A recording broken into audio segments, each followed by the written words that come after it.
Jay Crawford, Adam the Bull, Garrett Bush, Dustin Fox, Jason Lloyd, Tyvis Powell, plus, ba-da-da-da-da, you're loving him, Mikey McNuggets. And so many big names, it would take me hours to say all of their names. The ultimate Cleveland sports show starts now. Booyah! What up, world? Ultimate Cleveland Sports Show. G. Bush is here. I got my goblet. Anthony is here behind the glass. Dustin Fox is in the building. What's happening? I like them pastels. I like those. They're seafoam green. Yeah, them seafoam greens. That got a little Easter in them. I like that. I like that. And guess what? We free Earled. Earl is free. He is free. He got his Michael Kors on. I'm free. He came through. Earl, so where you been? You been in Dudgeon? Hey, I've been upstairs in my office, man. So, you know, it's peaceful up there. I got 2 screens, right? I got the little mini fridge, got the couch. I don't really even know what you do here. You're like Wizard of Oz. Hey, my name is Dustin. I'm Earl. Nice to meet you. I know Earl. I mean, I know like he's involved with the show. So what is it you do here? So, I am a producer / host. Okay. You know, on the Ultimate Cleveland Sports Show. You wear a man of many hats. Yeah, you know, also co-host of the Ultimate 216 Show. Well, I know the pods do that stuff all the time too. So what my direct role is as producer? I guess, why do you have a desk? Why do I have a desk? Yeah. Because I sit there and I take the entire show and I break it down into segments. So you're doing a lot of behind the scenes. A lot of the behind the scenes, Okay. the This is social wild. media, if you look on our YouTube page, all the individual segments, that's me, man.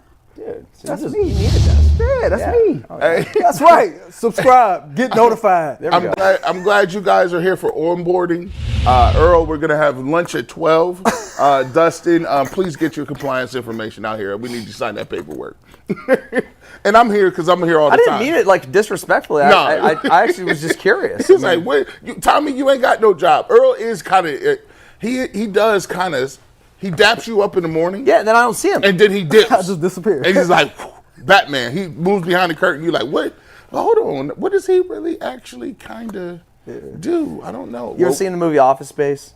And he's like, so what is it you actually do here? I'll tell you what.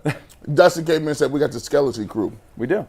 Yeah, this is the time of year It's where like a substitute teacher. You know, late in the year, you know, they roll the card in with the TV. yeah, you know what it is. Yeah. You just Get away with more. You just want to fly under the radar when the substitute teacher is there. You just want to get in the back, post up, not do too much. Not me. Not me. That was time to raise hell. I'm sorry. Time to raise hell? It's time to raise hell. I got a substitute. My real teacher that's strict, that's like on top of everything, she or he is not here. Man. So it's a free day, right? You know, when you get that free day at work or at school, that's a beautiful time. You know, Oh it's my relaxing. goodness! What school did you go to? Oh man, I went to Cleveland Public Schools. Hey, Ken, Dustin and Ken, we kind of like when it was so is there one Cleveland public school that's worse than the other? Because you didn't specify the school. specify the school. Are they claiming you? I went to Collinwood High School. Okay. Yeah. I was gonna guess Collinwood. Yeah. I'm a railroader. Like they got. He go to all the schools with. I don't know. I wouldn't say they had metal detectors. You got some police officers there. Every school's got a police officer now. Yeah. Nowadays It wasn't like lean on me. It wasn't like East Side High. Okay, like so that, see, it wasn't too bad, man. Back then, it could have been too bad. I thought it was bad when we was coming up. What grade was y'all in when Columbine happened? That was 98, I believe, 99. Mm-hmm. So I was like a sophomore. Yeah, like you know what's wild is because when it happened, like it kind of changed the whole game. It was like people was just like, oh, I ain't going to school. Oh yeah. And then that lasted for 2 days with my mom. Yeah, we got out of school for 2 days, didn't we? Yeah, about 2 days. They said, no, take your ass back to school. Yeah. That ain't working, man. DTR spent 12, 14 years at UCLA. He might want to go back to school after that performance, Anthony. Yeah, before we get into the game here, guys, we'll break it down real quick, and I promise we are going to have Cavs in the second half of the show here. But before we get into it, let's talk about our sponsor today, FanDuel. Get ready to tackle the NFL action with FanDuel, America's #1 sportsbook, because right now, new customers can get $5. Who bet $5 can get $250 in bonus bets if you win. The FanDuel Sportsbook app gives you everything you need to place live bets on the NFL all in one place. So when you get a hunch in the middle of the game, you can check out the latest stats, view live play-by-play, and so much more on the same page where you place your bets. Just visit FanDuel.com/UCSS to join today. All right, guys, I know we don't really want to get into this game too much, but let's get our initial thoughts here. G, go ahead and start us off. Oh, man. Yeah, DTR, man. We talked about it last week. We said we know what DTR is. We continue to find more about DTR, and we find out that he's not a professional quarterback.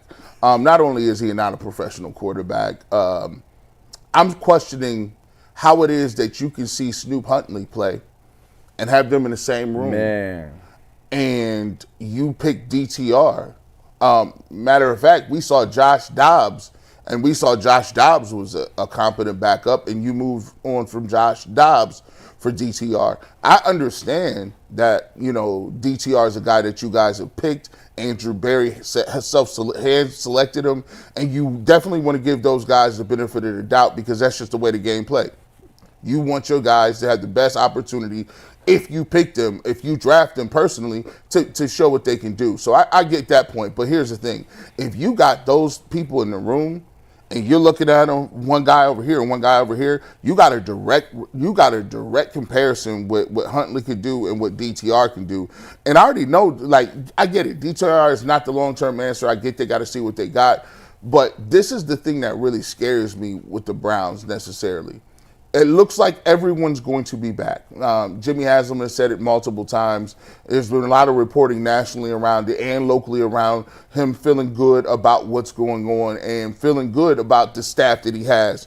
My problem is this. You are now going into a situation where you have a top 3 pick.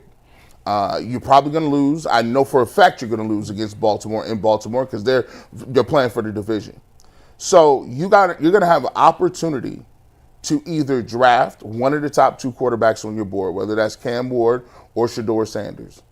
Now, my problem is this. If you keep Andrew Berry, I don't understand or I don't know if you can really go into that situation and say to yourself, I'm confident that Andrew Berry is going to pick the right guy.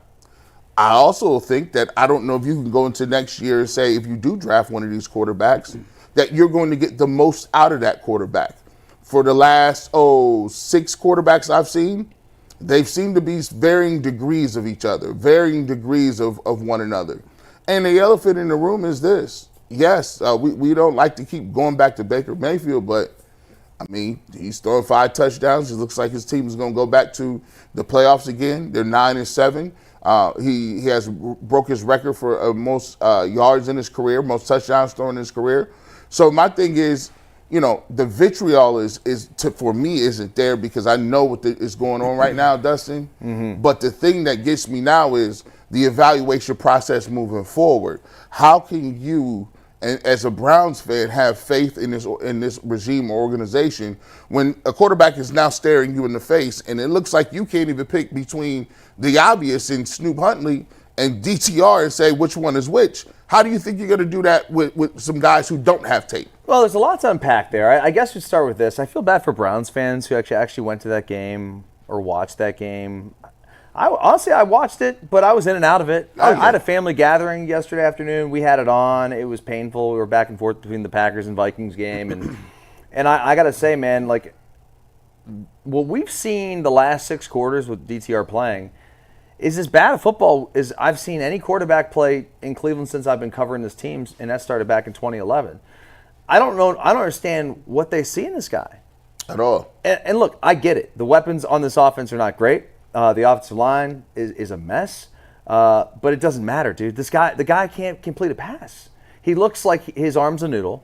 And they just keep putting him out there. Is Jameis Winston hurt? Can he not walk? No. He's fine. Because I don't understand why Browns fans were subjected to this. I think they want to lose. Well, I get that, but also that was so painful for the organization, for the players. Like, did you look at these guys on the sidelines? Like, they had no chance. None at all. They had no chance. None at all. It's one of those things, Dustin, where you've played with teams where you know before it starts, we ain't got no chance today. Like I guarantee you, yesterday, Myles Garrett, who had a great game and had a bunch of great plays. He knew every, and frankly, he probably loved it. I mean, he didn't love losing, but loved it because he just kept going out there on the field to go rush the passer. Stat game. Stat game. Let me get my money off, right? Stat game. He was beating him up like a drum up top, and he got the record that he was looking for, so it worked for him. But this can't do much for them in explaining to Myles Garrett or Joe Bitonio why they should be interested in coming back next year. Not just Myles and Joe Bitonio, but like Dustin said, it don't do much to explain to the fans why we should buy back in next year, right? When you put a product out there that bad, like I get it, they're trying to lose, and I don't think none of us was shocked by the end result of us losing, but that was horrible. We done scored 16 points in the last 3 games, right? You look at DTR, man, DTR, I'm with Dustin. Like He's giving you 9 points in 6 quarters. Bro, like Johnny Manziel was better than him. In all seriousness, Johnny Manziel was better than him. This man has had 14 games in his NFL career and only 1 passing touchdown. And I get it. He was never put or thrown into the best circumstances or situations. But these the breaks. This the NFL.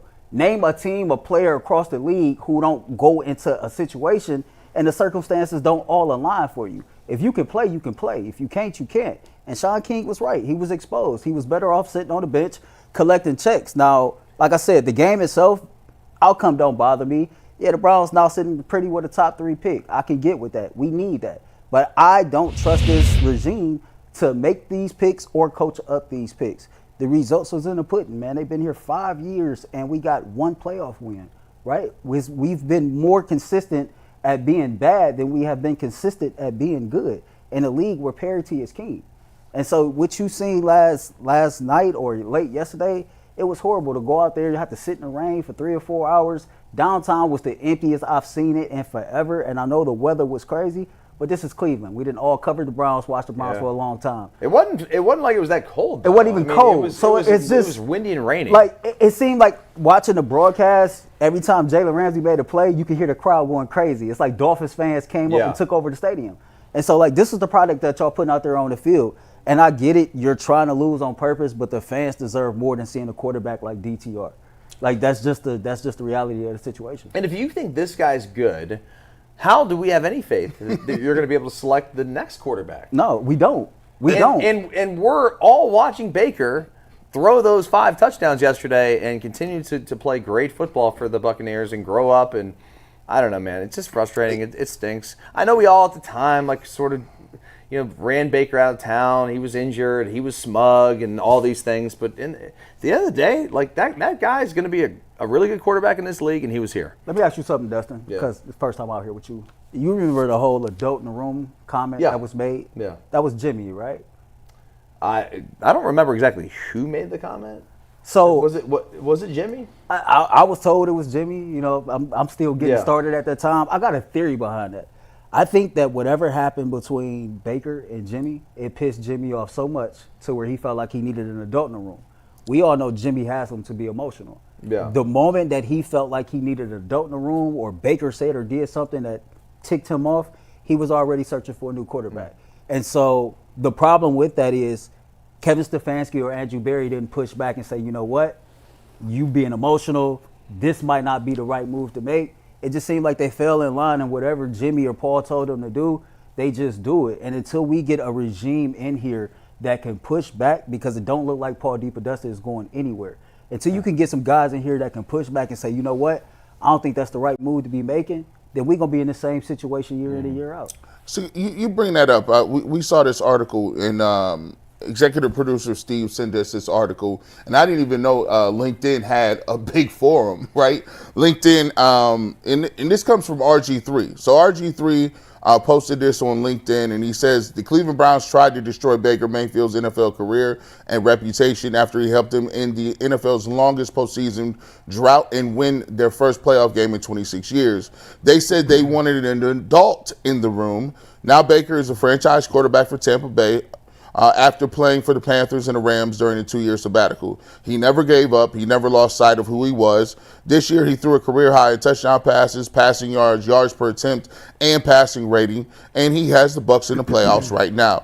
Turns out the adult in the room in Cleveland is still searching for their franchise quarterback. Now, that was on LinkedIn, and RG3 put that out there. Guys, one of the things that I hear people say all the time is, and I've echoed this too, because sometimes you just get tired of hearing about it. But here's the thing.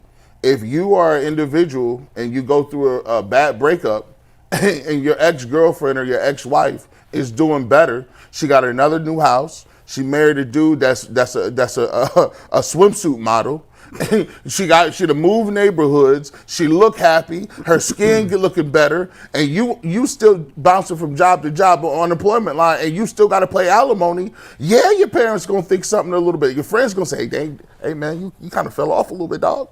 Yeah, I mean, and you got to pay alimony. She done came up. What you doing, dog?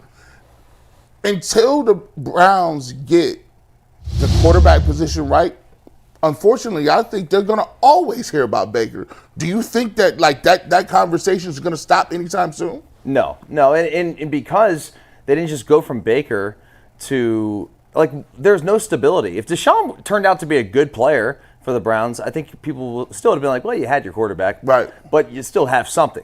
We don't have anything. We've got nothing. We're still looking for another quarterback. We're probably going to take one number 1 overall, which we did with Baker Mayfield in 2018. And you're going to, I don't know. I mean, Shedeur Sanders, Cam Ward came finish the game. That's a whole nother, it's so funny. Earl, we talk about DTR, right? Obviously, he's the latest guy to trot out there, and there's no doubt in my mind that this ain't it. No, this ain't it at all. This ain't it at all. Like, if they went and said they want to play Zappy next week, I'd have no problem with it.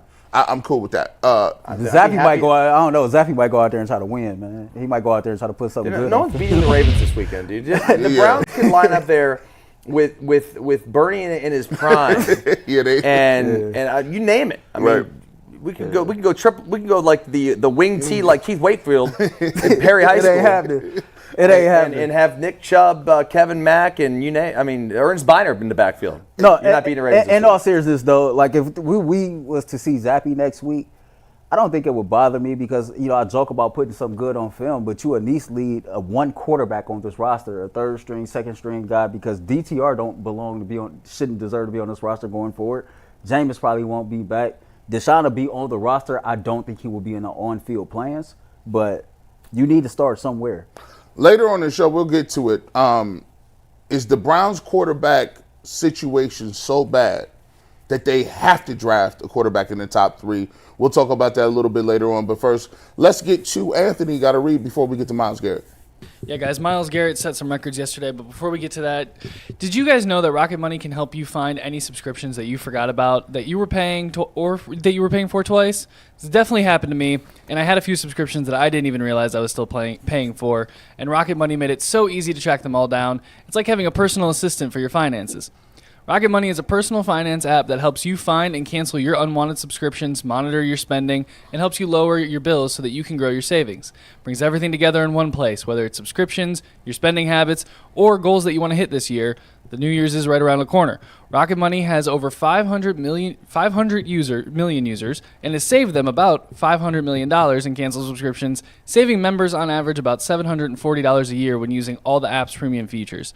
So cancel your unwanted subscriptions and reach your financial goals faster with Rocket Money. Go to rocketmoney.com/lockedon today. That's rocketmoney.com/lockedon. Well, there's one guy who we know is a bona fide ball player, Myles Garrett. He dominated again. He's been in the news for saying that he needs a plan. He's been in the news prior to this game talking about how, hey, listen, we need to figure out what we got a quarterback. We need to figure out what they're going to present because I want to win today. And the effort that he put out there yesterday was a winning effort. You look at what he did, 2 sacks, 3 tackles for loss, 4 tackles, 2 quarterback hits. He was unblockable again. Guys, when you look at Myles Garrett in his performance, do you think there's anything short of saying like, hey, this is what you are missing when you talk about trading the guy?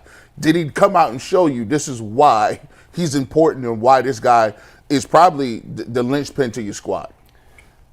I mean, we knew that though. We know how important he is. We know how good of a talent this guy, great of a talent this guy is. And so for him to do what he did yesterday is not surprising. For him to have 14 sacks, not surprising. He's special. He's ridiculous. But, and it's a big but, unfortunately, you can lose 20-3. Yeah. Yeah. And have those great numbers. And that tells you all you need to know about how important he can be on a team that is headed somewhere. This team's headed nowhere. Yeah. If this guy were on the Buffalo Bills or the Detroit Lions or, I mean, the Baltimore Ravens. Oh, my God. Can you imagine the Ravens with Myles Garrett? Come on. That's scary. I mean, it'd be off the charts. But no, I mean, I hate to say it, but yeah, he's a huge asset for the team. And the Browns are not going to get better anytime soon, probably, unless they move on from him. Earl, this is devastating. You think about this. He's the first player in NFL history, 14 sacks plus for 4 straight years. Mm-hmm. And look at the team record during that time period, right? Look at what they did last night. He dominated that game against the Dolphins. Couldn't block him. But you got 3 points. So if you got a guy like Myles Garrett, who is dominant and is one of the most game-wrecking defensive players in the game and is a walking Hall of Famer, is it a little bit demoralizing to know that even though he's that good, you're not going anywhere if you don't have a quarterback? It's demoralizing, but I think the joke is on everybody else for not reading the room, right? Like, I always go back to something I heard Jim Brown say a long time ago, that in football you need all 11 parts on that side of the ball moving in the same direction to have success. So no matter how good, no matter how dominant Myles Garrett is, if everybody else is not moving in that same direction or putting out that same, production, then you're never going to have the success that you desire for. No matter how good we talk about short scheme being or, trying to improve the roster around Myles Garrett, you look up every single year and he the only one on that defensive line that got over 5 sacks, right? And so that tells you that you need to get better talent and you need to probably get better coaches that can get more production out of this talent. When you look on the other side of the ball, if you don't have a quarterback, you're really not going anywhere, right? Because football, you need all parts moving in the same direction, but the quarterback position is the most important piece on the chessboard for an NFL team. Not only do they not have that right, but they don't even have the other pieces together. And so it is demoralizing. But I got to give him his kudos because even in a down season like this, he still put forth the effort every single week to go out there and to be the best version of himself. And for him to be having this type of season when the Cleveland Browns didn't meet expectations coming off a Defensive Player of the Year award, like it says a lot about his character and how seriously he takes his craft. The 14 sacks in 4 years, that's crazy. But like yesterday was also the 21st game of his career that he had 2+ sacks. And that's 4 games this season that he's done so. And that's through injuries, that's through everything else. Like, unless Myles say, trade me, I'm not trading Myles Garrett. I'm just not doing it. And I get the return on investment. I get how, what you can do to rebuild this team. But he would have to come to me and say, you have to trade me. I'm not willingly just trading Myles Garrett just because. It's just funny to me. You look at some of the best defensive ends in football and, like, the guys that are the dominant pass rushers. Mm-hmm. There's not really many on great teams, like teams that are actually going to win much. I mean, you look at, Pittsburgh's got Watt, but I don't think they're going to do much in the playoffs because they're limited at quarterback. The Browns have Myles Garrett, right, and they're doing nothing. Max Crosby's on the Raiders. He's hurt, and they're not doing anything, right? Cowboys, Mike Parsons. Bosa's on the Niners. They're probably not doing a darn thing. Josh Allen's on the Jaguars, nothing. I'm just going through some of the list. Daniel Hunter, Trey Hendrickson, nothing. Aiden Hutchinson, Lions, sure, there you go. But I mean, like, the point is, the Browns aren't ready to have an elite pass rusher. Yeah. Because what's it do for them? Right now, we're just enjoying having a great player. It's like, okay, would you feel any different today? The score could be the same, and Myles Garrett could have been on a different team yesterday. Very true. It highlights the fact that you kind of have to have the meal come together all at once, right? It kind of feels the same way with Joe Bitonio. Like, the Browns had an elite rushing attack like 2 years ago. Mm-hmm. They had a prime Nick Chubb. They had Bitonio. They had Teller. They had the nucleus, and they were able to do some things with quarterbacks that were lesser because you always knew you can hang your hat on just running the football and bullying people. Well, now all that bullying takes a toll on your body. Joe Bitonio's a little older, and those guys are older. When you think about it, it seems like the team was in that prime window. When you look at 2020, 2021, in that area, you look like you were at your sweet spot for the offensive line. You were at your sweet spot because you thought you had your quarterback. You had Myles Garrett. And when you miss that window, it's something we don't never really think about it until it happens. But when you miss that window, it's like you don't know it until like it's done. It's like they say sometimes the consequences of your actions don't really show themselves until years later, and that's what the situation is with the Browns. Like G described them as lesser than quarterbacks. Like, what if they wasn't lesser than? What if they was the right quarterbacks for the right situation? You know, you used the analogy of a toxic relationship earlier. I look at the Browns to where you had a really good thing, and there's nothing wrong with looking to see how you can get better and how you can improve. But sometimes, man, when you got a good thing and you looking out on social media, and you seeing all the pretty girls and what everybody else is doing, all of a sudden, for whatever reason, what you got don't look as good. Mm-hmm. And then you go out here and test the market, and you realize you probably should have stayed where the hell you was at, right? And that's what the Browns found themselves in. They tried to get better. They thought better was out there for them because things went shaky with Baker, instead of just trying to fix that relationship and move forward and build this team up. Do you think Joe Bitonio is a guy? Is this situation a little bit different than Myles Garrett? I think Joel is at the end of his career. I look at it as a situation where it may not be as a bigger point to prove for the Browns organization, because you're looking at it. It's like, okay, Joe. You've taken a couple steps back. I mean, I would have liked to have Joe Bitonio back at the right price, at the right circumstance. Do you think his circumstance is different from Myles Garrett, where the Browns really might have to put a plan together for Myles Garrett? But Joel, it's like, if you come back, you come back. If you don't, you don't. I think you said it best. Yeah, I mean, that's the situation that I think that Bitonio's in. He's past his prime. He's been a hell of a player in this league. One of the best guards in football. One of the best guards probably to ever play for the Cleveland Browns. As far as next year goes, I think it's up to the Browns and up to Bitonio what he wants to do. I think he still can play at a high level. He's someone that I would love to have around the building. He certainly is a guy who's a good team guy, leader, all those things that you want out of a veteran player. And our offensive line certainly can use those veterans to keep, because obviously they're going to be younger because they don't have a left tackle yet, so they could use some veterans on that line. So yeah, I think you described it best. If it depends on the organization, it also depends on what he wants to do. Yeah. So, I mean, obviously, two veteran players, two great players, two different scenarios. So I'm looking at Spotrac right now, and according to this, Bitonio has a $14 million cap hit for 2025. I mean, I look at the Bitonio situation, great player, but his body is breaking down, right? And, you know, I've never played football at that high of a level, but I would assume that it's harder and harder to get yourself up for OTAs and training camp, to get yourself prepared to go through that all over again, especially when you're playing for a team that you love, but you know is going nowhere fast. And for him, I think he has a lot to consider. I mean, he's 34 years old. I'm 37. I don't have the issues with my body that he has. And so he should be thinking about his family. He's made his money. He should be thinking long-term past football. Now, if he was to retire and come back and wanted to be the Browns offensive line coach, run it. Seriously, run it. I'm for it, because anytime that you can have him still, a guy like that, still a part of your organization, even if he's not on the playing field, then that's still a win. You know what I mean? On the other side of it, this is what's his name? Zenter. This is why you drafted him last year, right? Because you knew that eventually you would have to replace one of these guards, and the time is now. You know, I when people keep talking about this grandeur plan, you know, guys, I think I got a little plan. And it's not just my plan. I think one of the things that people will do is it might not be the greatest plan, but it sure gets people to move. It gets you moving emotionally.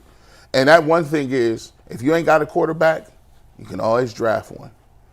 And when you talk about it, you know, quarterbacks, whether they are the greatest thing in this draft or they might not be comparable to the last few drafts because, you know, they may not have the same skill sets as some of the other individuals. One thing that moves your fan base, one thing that moves players, and one thing everybody gets excited about is the hope of a new quarterback and a new quarterback coming up. You got two guys. Polarizing is I would say that's taking it kind. Shedeur Sanders and Cam Ward. Now, Cam Ward just had a situation where Dustin, he sat out a little bit, went through the situation, and he broke a record, NCAA passing record, but he sat out the second half of that game, and they ended up losing that game. People were a little up in arms about it. And then on the other end of the spectrum, Shedeur Sanders went out kind of rough. He looked bad against BYU, did not look like the polished #1 overall pick that people want. When you see these two guys and the Browns have a top 3 pick,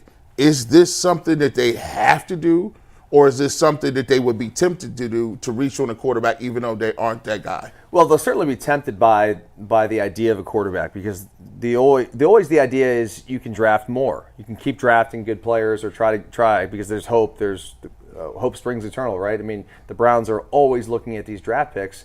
And so, yeah, they could look at Shedeur, they could look at Cam Ward and say, yeah, one of those guys could be a franchise quarterback. Mm-hmm. But they could also say, man, did you see Shedeur in the bowl game? Some limitations there. You know, maybe he's not as high of a prospect as we think. Cam Ward, man, the guy opted out at halftime. You ever seen a guy opt out at halftime of a football game? I mean, we'll get to that too. But, like, I think the Browns could potentially not draft a quarterback. I think there's a chance that both those guys fall out of the top 5, maybe out of the top 10, depending on how things play out.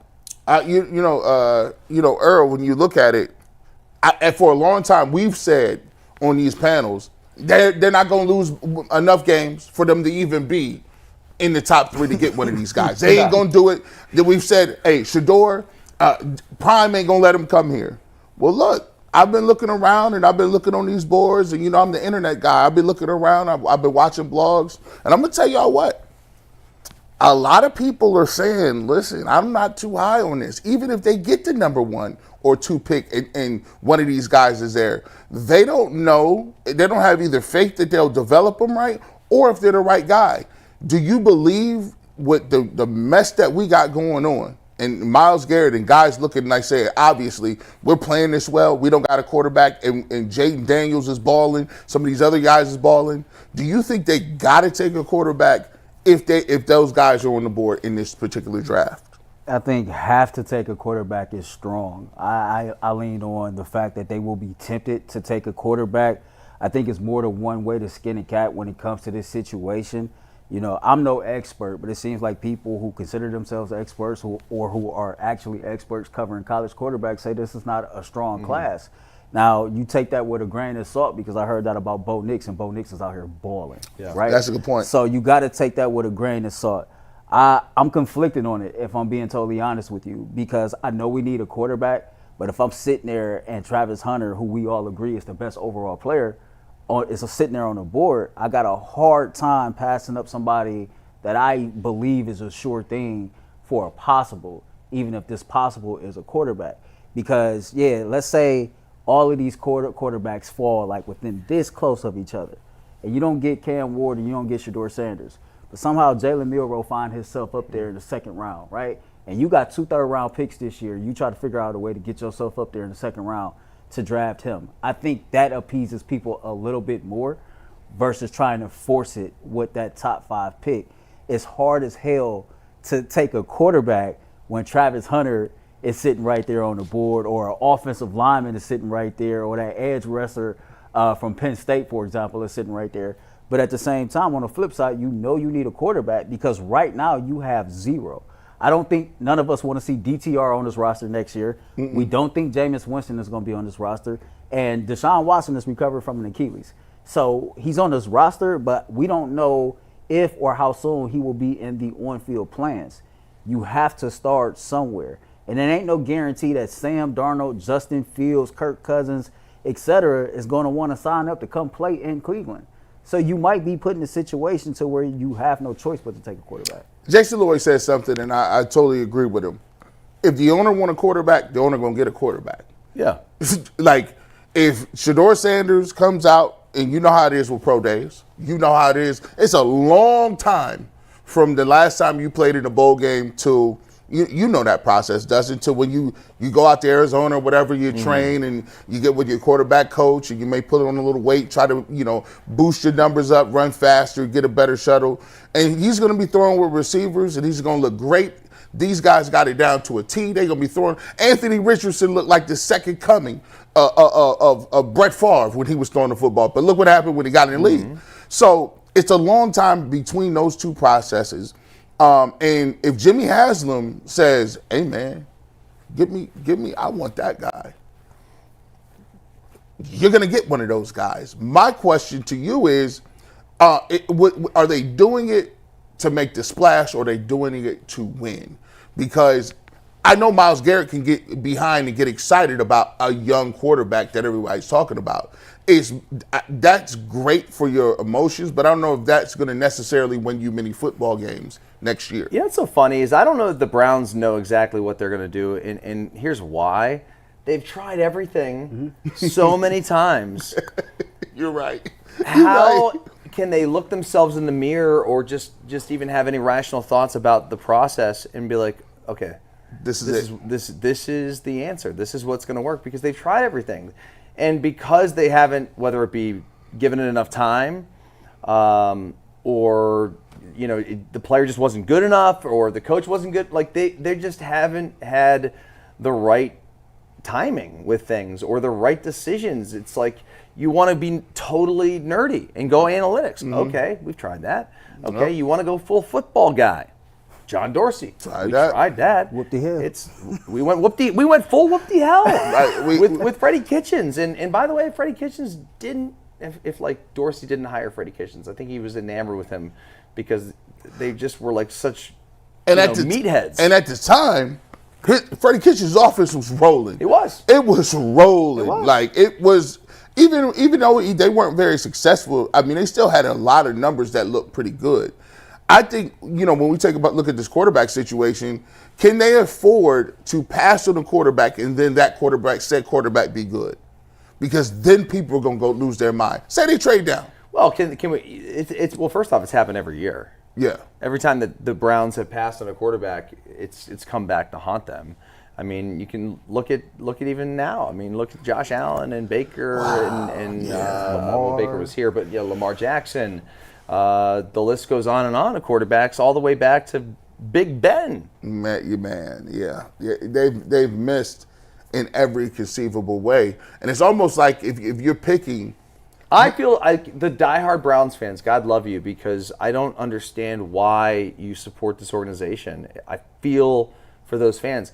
I was driving home yesterday, and I was listening to Nathan and Andrew calling the game on the radio. And they're in a break, and there's airing these commercials, and it's like, the official plumber, the official whatever, the official, whatever. Landscaping. Yeah, all the different products. And my son's like, Dad, why do all these people support this, want to be a part? I'm like, this is why the organization takes everything for granted, because the money just keeps flowing into the organizations. The fans just keep going to the games. They keep getting kicked around like puppy dogs, and they take it. I think it's because most people was born into it. It's funny that you said that. I'm 37. Yeah. And the Browns left 95 Yep. around the time that you really start forming memories, can remember same with watching you. football, Same et with cetera, you, man. right? And so when you hear the stories from your parents and your grandparents about the late 80s, and you see baby pictures of yourself like in your little baby basket when the Browns was playing the Broncos in the AFC Championship, you realize like this been going on longer than you've been alive, right? And the Browns at one point was good, and then you grow up in that small period of time where you don't have a hometown team to cheer for. So you're a straggler, right? You cheering for the Vikings because Randy Moss out there. You cheering for Atlanta Falcons because Jamal Anderson out there doing a dirty bird. Right. You a kid trying to find anything to hold on to, and then you finally get your team back, and you come from a long lineage of Browns fans. You naturally adopt that fandom out of ignorance because at that age you really don't know what the hell you cheering for or why you're even a diehard fan outside of everybody in my family. Yeah, dad right? loves them, mom loves them, so my uncle loves them. Yeah, the only difference I can see with me now over the last 4.5 years, I went from a diehard fan working a regular job to doing this, and I have seen myself like scale back on the fandom side of things. Somebody put in the chat yesterday, we was doing the show, man, Earl quit on the Browns. I ain't quit on the Browns, but apathy has set in. I don't care as much as I used to, and this is a job now, right? So those emotions got to be checked anyway. You know what I mean? Yeah. But I think that's why the diehards support this team the way that they do. It's difficult because, you know, the way the NFL is set up is the NFL is part of the fabric of who you are. It's part of the fabric of your being. Like, you know, especially if you played the game, right? So if you played the game, you play hard, you live hard, you love hard. You do all this stuff because, you know how it is to go out there and play and put it on the line. So when you attach to a team and you attach to an area and it means more than just a sport to you, you know, I say football has almost become a religion of sorts. Like in religion, people don't give up religion. People, you know, like they feel like I'm dying, I'm going to heaven, right? You know what the definition of faith is, right? Believing in what you cannot see.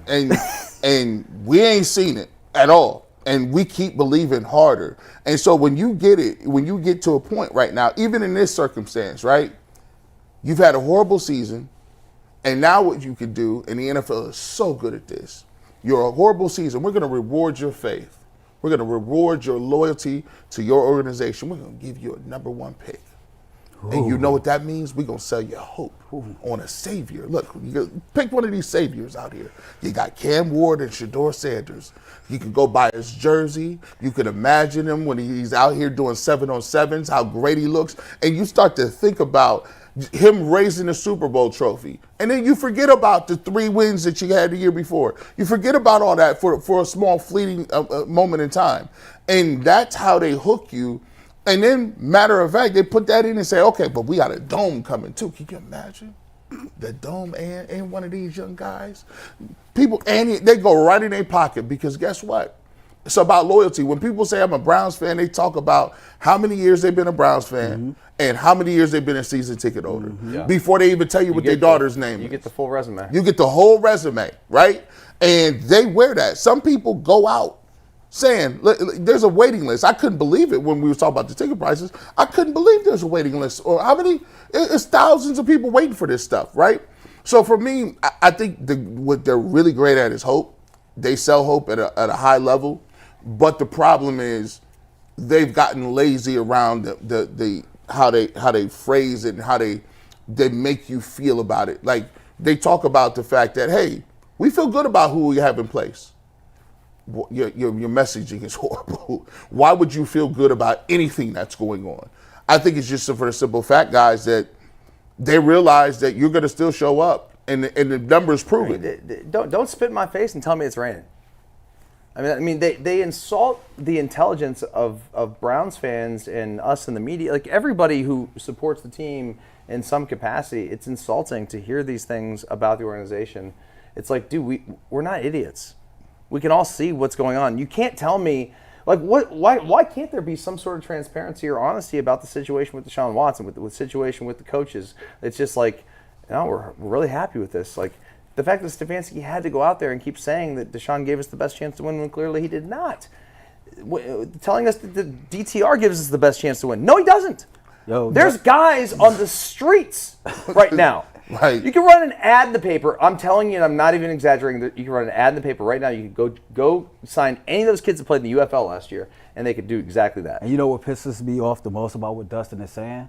They will be so transparent, so open, so whatever about this damn dome.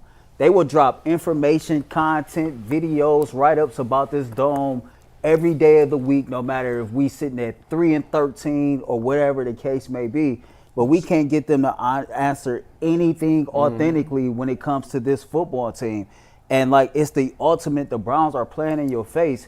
You telling me you gonna keep parading about building a dome for another team to come play in the Super Bowl when your football team ain't even built to go compete in the Super Bowl? Like, this is Cleveland. These are diehard football fans. What nerve, like, you got the audacity to be sitting up here and keep talking about a damn dome for the Chiefs and the Eagles to come play in, where the Browns are nowhere near going to play in the Super Bowl. And you think fans of this team and this city is going to, like be for that? Like, be for real. This ain't that. You know what's so funny? And I know this is on a rundown after this, but I think this segues perfectly into one of the topics that we have today about Mike Vrabel. It came out that Mike Vrabel has become the de facto offensive line coach for the Cleveland Browns. Now, look, they had Andy Dickerson. You hired to replace Bill Callahan. Andy Dickerson rejoined the Browns as offensive line coach in 2024. He spent 2 seasons from 2009 to 2010 with the team, including serving as assistant offensive line coach in 2010. He's 19th season as NFL coach, and his last stint was with the Seattle Seahawks in 2022 and 2023. Now, here's why you say, G. Bush, why does this matter? Well, you hired Andy Dickerson, and you hired another run game coordinator that came from college, first time coordinator in the NFL, came from UConn. You got 2 of these guys, right? And you take a look at where the running game has gone. I mean, it's non-existent. Every single week we got to talk about why the Cleveland Browns can't run the ball, and it's bad. And Kevin Stefanski, who he picks on his staff, that's on him. Those guys report to him. He brought those guys in. He vetted those guys. Those are the direct picks on his staff. And for the simple fact that nobody knew that Mike Vrabel basically has become the de facto offensive line coordinator. Dustin, you played in the league. How often have you ever seen in the middle of the season The consultant. the film consultant guy or the tape guy or anybody just say, yeah, I know that was your DB coach, but yeah, I'm in charge now. Let's go. Let's draw this up. Let's get a cloud call up here. Does this happen? I mean, I've been around football my whole life. I mean, crazier things have happened. This doesn't surprise me. I've seen also. I mean, it's Vrabel, so the guy could probably do any job, better than probably what they have. You know what I mean? So the title is interesting. Yeah, it is interesting. Like, hey, here's your new O-line coach. Great. I just wonder if it's a big deal internally, or if we just make it a big deal about it. I'll say this: if they were winning and the line looked great, we wouldn't care. Yeah. So, like, did Andy Dickerson quietly get fired? Like, is he still a part of the staff? This is what you're talking about, right? Out the blue, we find out Mike Vrabel, who's been a consultant since the beginning of the season as the offensive line coach. Where's the offensive line coach that was hired? What is he doing? What is he doing? Switch roles? Don't worry, though. We got that new video about that dome. Yeah, I think this has to speak to the big picture of the disorganization of the entire function, right? Everything. It makes me like you don't see like, and I hate comparing yourself to other people because other people's situation is different, but the Steelers don't be demoting nobody. They're like. Alan, like the things that go in the inner working of the staff are very, I don't know, they're questionable to me because last year you got rid of Van Pelt. That was one thing. You bring Dorsey in. You were calling the plays, then you give the plays to Dorsey. That's another transition. All right, well, you got offensive line coach and the run game coordinator. You had 2 guys in place that was going to work with it. That ain't working. Let's switch that up. Let's put him over here. To me, when you, like cohesiveness, when you talk about, okay, I'm going to make a decision, I'm going to stand on it, and we're going to try to figure it out. There's a lot of changes that's confusing to me, and especially when you talk to the players, and the players say, hey, are we on the same page? No. Myles Garrett talks about they're not on the same page.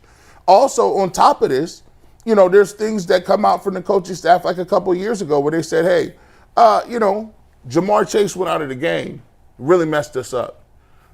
You say, what? What are you talking about? Yeah, we had a game plan ready, and Jamar Chase, he kind of went out of the game, and that kind of messed us up. You say, how does Jamar Chase, one of the best receivers, not being on the field, how does that mess you up, Coach? It would help you. It would help you. What are you talking about? These are the things that scare me because I want regular plug and play. You know what your responsibility is. One voice, one band, one sound. Let's go play and get it done. It just seems like it's a lot of things in flux, guys. It just makes me wonder how important was Bill Callahan to Stefanski's, overall staff. They did him a solid letting him go, coach with his son. But you just look at this staff overall, and it's a lot of things that make you scratch your head. He ran to replace Mike Prefer with Bubba Ventrone as if Bubba Ventrone was the special teams guru. Mm-hmm. And this special teams unit has been one of the worst units in the NFL, right? I think Stump Mitchell, there was rumors going on about why he got replaced, but the players responded to Stump. You replace your tight ends coach. I don't know why David Njoku was coming off a Pro Bowl year, but you keep your wide receivers coach when the wide receiver is probably the most suspect position on the offense, or one of them, right? You bring in Dorsey, that was a failed experiment. You bring in Andy Dickerson, that was a failed experiment. It's like you look at his staff as a whole, nobody is being held accountable for nothing. And I think that's the most frustrating thing. Jimmy won't hold Andrew Berry and Kevin Stefanski accountable. Kevin seemed like he don't want to hold his staff accountable. Nobody is holding nobody accountable, and this is probably one of many reasons why the season has turned out to be what it is. I literally, and I used to think people was crazy when they would say it. I really think that they're going to run it back, Dustin. Mm-hmm. I think that they're going to run it back, and they're not going to make any changes a lot of places. I literally think that they are going to run it back with the front office, coaching staff, and the way that this team is built in the cap situation. I don't even think that they're going to have major new upgrades at all these different places. I literally think that they are in the midst of showing us that they're running it back. I mean, that's fine. They can do that. They can continue to do this, kick the can down the road with this team. I'm just kind of like the Pearl over here. Apathy is setting in for me. It's setting in for a lot of people that I know that are bigger fans than I am. Well, let me ask you, why is it so? I want to get to this point because I think this is fascinating. Why is it different today than some of the horrible years? You was a 1-31 guy. You were working. Oh, yeah. Why is it different today for you? I don't know, man. I watched yesterday's game and it felt like that was about as rock bottom as it gets. And we watched the 0-16. We watched the 1-31. I think it was 1-33 if you went back to the previous year. Yep. And that was a really, really rough patch. But at least in those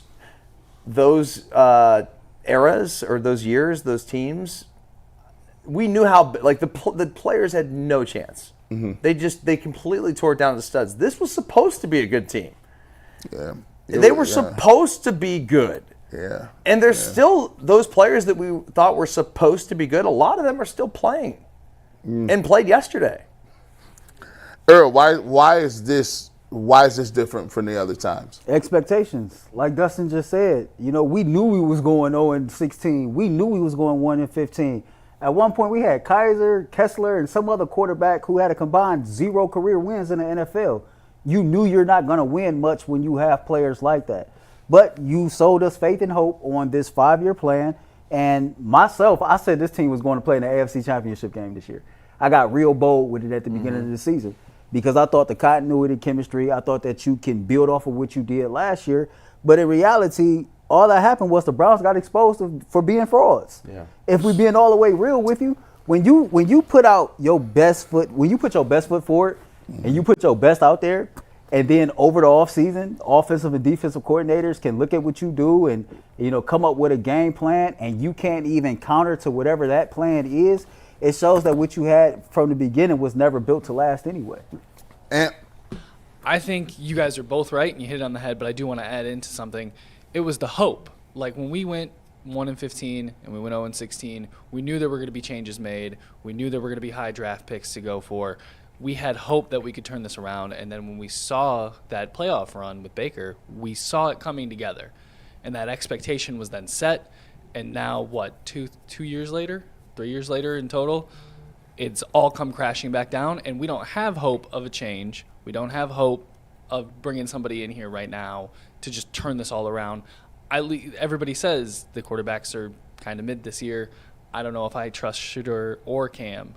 So it's all about the hope and the expectations together. But you know what though, like, you know, we talking about faith and hope as it pertains to sports, and as fans, we're human beings, and in real life, we have all been through real situations and circumstances to where your faith and your hope, it wavers some, right?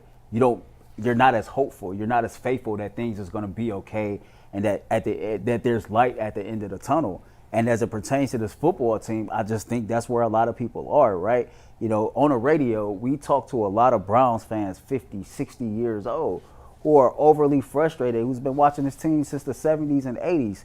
They don't want to deal with it no more. Me, I'm only 37. I don't want to put that type of stress on my life for the next 20-something years if I don't have to.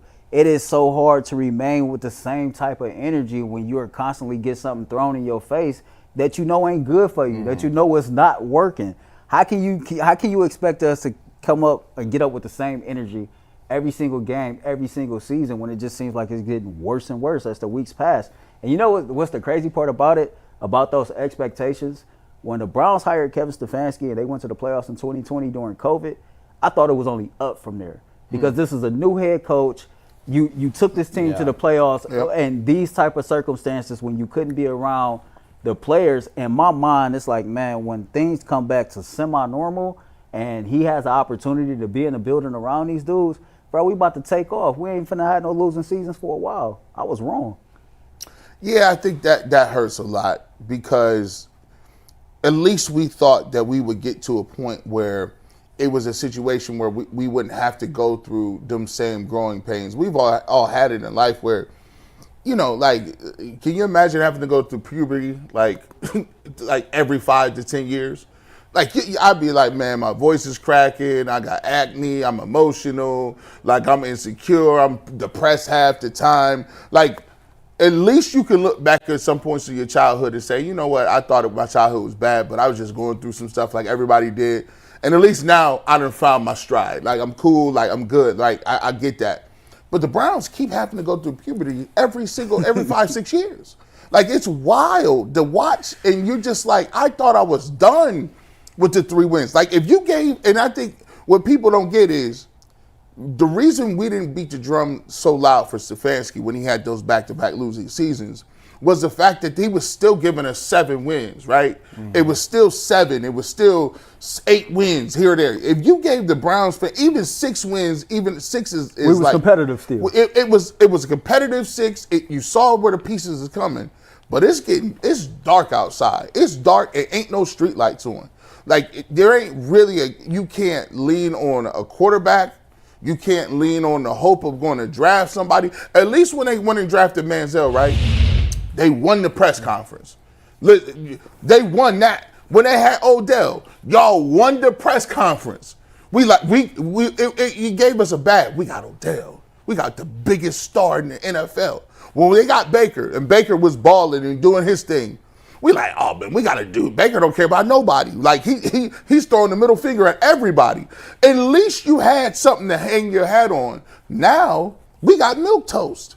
We don't got the quarterback. Nick Chubb is hurt for the year. The line is looking old. They saying they not gonna fire none of the people that got these terrible picks. And you sitting here and they say, oh, by the way, we own the Milwaukee Bucks. By the way, we want some money for this dome too, fellas. It don't sit right with your soul. It just don't. And that's why I thank the Lord for the new year, and I thank the Lord for the Cleveland Cavaliers. You know, Jimmy is very impulsive, very emotional himself, Yes. though. Like, it wouldn't surprise me that we done heard this whole time everybody is safe. Watch after we get past week 18, it's going to come out Peyton Manning is meeting with Jimmy to become the Browns' next ignore consultant. every report I Nah. see. Yeah. He's too busy messing with my Broncos. He's fine. Yeah, Leave him be. He not doing that. Yeah, I'm with Dustin. Like, you got to ignore those reports, man, because I still find it hard to believe that you finna run it back with everybody, and you finish the season 3-14, and you trying to sell faith and hope to your fan base. I just don't. I could be wrong. I just don't see it. Yeah. The other thing before we switch gears and talk some Cavs, did you guys watch the game and watch Stefanski on the sidelines yesterday? Yes. I did not get the sense at all. It was almost like he had no bearing on the game. It was like he was just there. Yeah. It wasn't. It's almost that's why I say it's a little frustrating, because it's almost like he's had the conversation where it's like, yeah, you're good. This is what we're trying to do. So he's just over there just like this. Yeah, DTR's throwing picks. Offense is trash, but it doesn't matter. And I think that coupled with this, and I think this is another reason the vitriol is so high, is when you have your head coach acting like that, plus the news comes out that people are outraged that you're still got Deshaun Watson, and he's still messing around. He's still got contract extensions. I know y'all seen the internet go crazy. He's not coaching for his job. That's what it is. The internet went nuts last week, right? Like, the news comes out about Deshaun Watson and his contract. Before we get to that and then get to the Cavs, we got a quick read by Ant. Yeah, we'll talk to Sean real quick here, guys. But before we do, get ready to tackle the NFL action with FanDuel, America's #1 sportsbook. Because right now, new customers can bet $5 and get $250 in bonus bets if you win. And the FanDuel Sportsbook app gives you everything you need to place live bets on the NFL all in one place. So when you get a hunch in the middle of the game, you can check out the latest stats, view live play-by-play, and so much more on the same page where you place your bets. Just visit FanDuel.com/UCSS to join today. Never waste a hunch and make every moment count with FanDuel, an official sportsbook partner of the NFL. Well, I will tell you this. One of the issues that that the Browns had was they bet on Deshaun Watson. Somebody in the chat was like, G. Bush just said Deshaun Watson was going to get 4,000 yards. Listen, them 4 racks. Listen, them 4 racks ain't never coming. 4 bands. Them 4 bands ain't never coming, Earl. But he going to get that money. He was always going to get this. Thank you. Listen, he was always going to get his money. Please talk to me. The Browns was there. I think his cap hit was going to be something like $70 million. Man, the Browns was never finna carry a $70 million cap hit into 2025, right?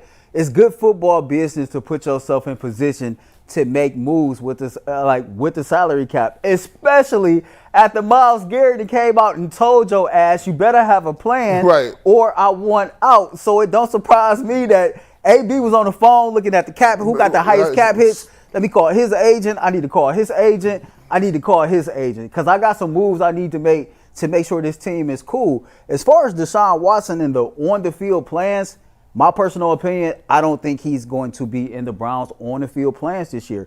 First things first, he's rehabbing from injury. He tore his Achilles, mid-October? Mm-hmm. I think that takes about a year, 18 months to fully recover from for normal human beings. Mm-hmm. So you still got to go through the rehab process before you even get to talking about being in football shape and getting yourself ready for all of that. So for that reason alone, I don't see Deshaun being a part of the football plans. Now, is there a possibility that he can work himself into being a part of it? Yeah, Jimmy might look at it like, man, I'm paying this man a whole lot of money. If he's healthy, give him an opportunity to at least play. Not saying he is going to play, just give him an opportunity to compete, whatever the case may be. But fans went off and they went crazy because I think they're just tired of the saga. They just tired of hearing Deshaun Watson's name one way or another. They're tired of, every time you look up, Deshaun Watson is hurt, and somehow, some way, his name is still in the news. And on top of that, we're 3-13, and a lot of people feel like that majority of the blame goes towards him. And so I don't think people is pissed off or mad at the restructure. It's just the fact that when you hear Deshaun Watson's name, it triggers some really, really strong emotions for people. Yeah, I think it's triggering. I think the trigger happens because of a lot of the points you said. It's triggering because obviously we went over the Baker thing. He's playing well. It's triggering because you're 3-something. It's triggering because a lot of people put a lot into Deshaun Watson and hope.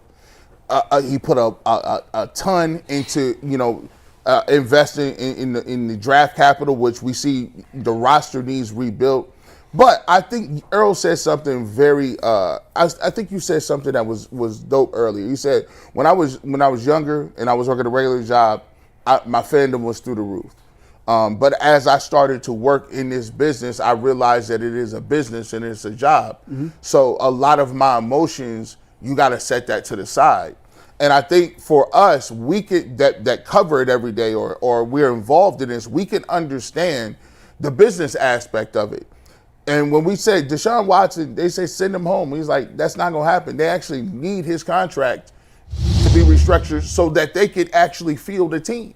And so they were never going to straight up cut him, because straight up cutting him and that cap hit was debilitating to the point where it's not tenable. And you said it, Myles Garrett and Joe Bitonio, another player, saying, I want to see what a plan is. Go to him and say, yeah, we cut Deshaun Watson because we don't like to see him in the building, and now we got a dead cap hit of 80-something million. Like, that's not, you just can't roll that way. These guys are stone cold financial assassins. These guys look at it as ledgers, numbers, and moving them to the side. Hey, stone cold. Before you cook, Dustin, I was laughing yesterday. I was like, man, because, Deshaun hear the noise. Most people here don't like him. Can you imagine if they came to Deshaun and Deshaun told them no? Right. I'm cool. I like the contract I had. If he wanted to be petty, it was like. He could be petty, right? No, I ain't doing that. But listen, and for me, look, do I think that Deshaun Watson is going to be in the mix next year? No, he's not going to be in the mix. It's just not going to happen.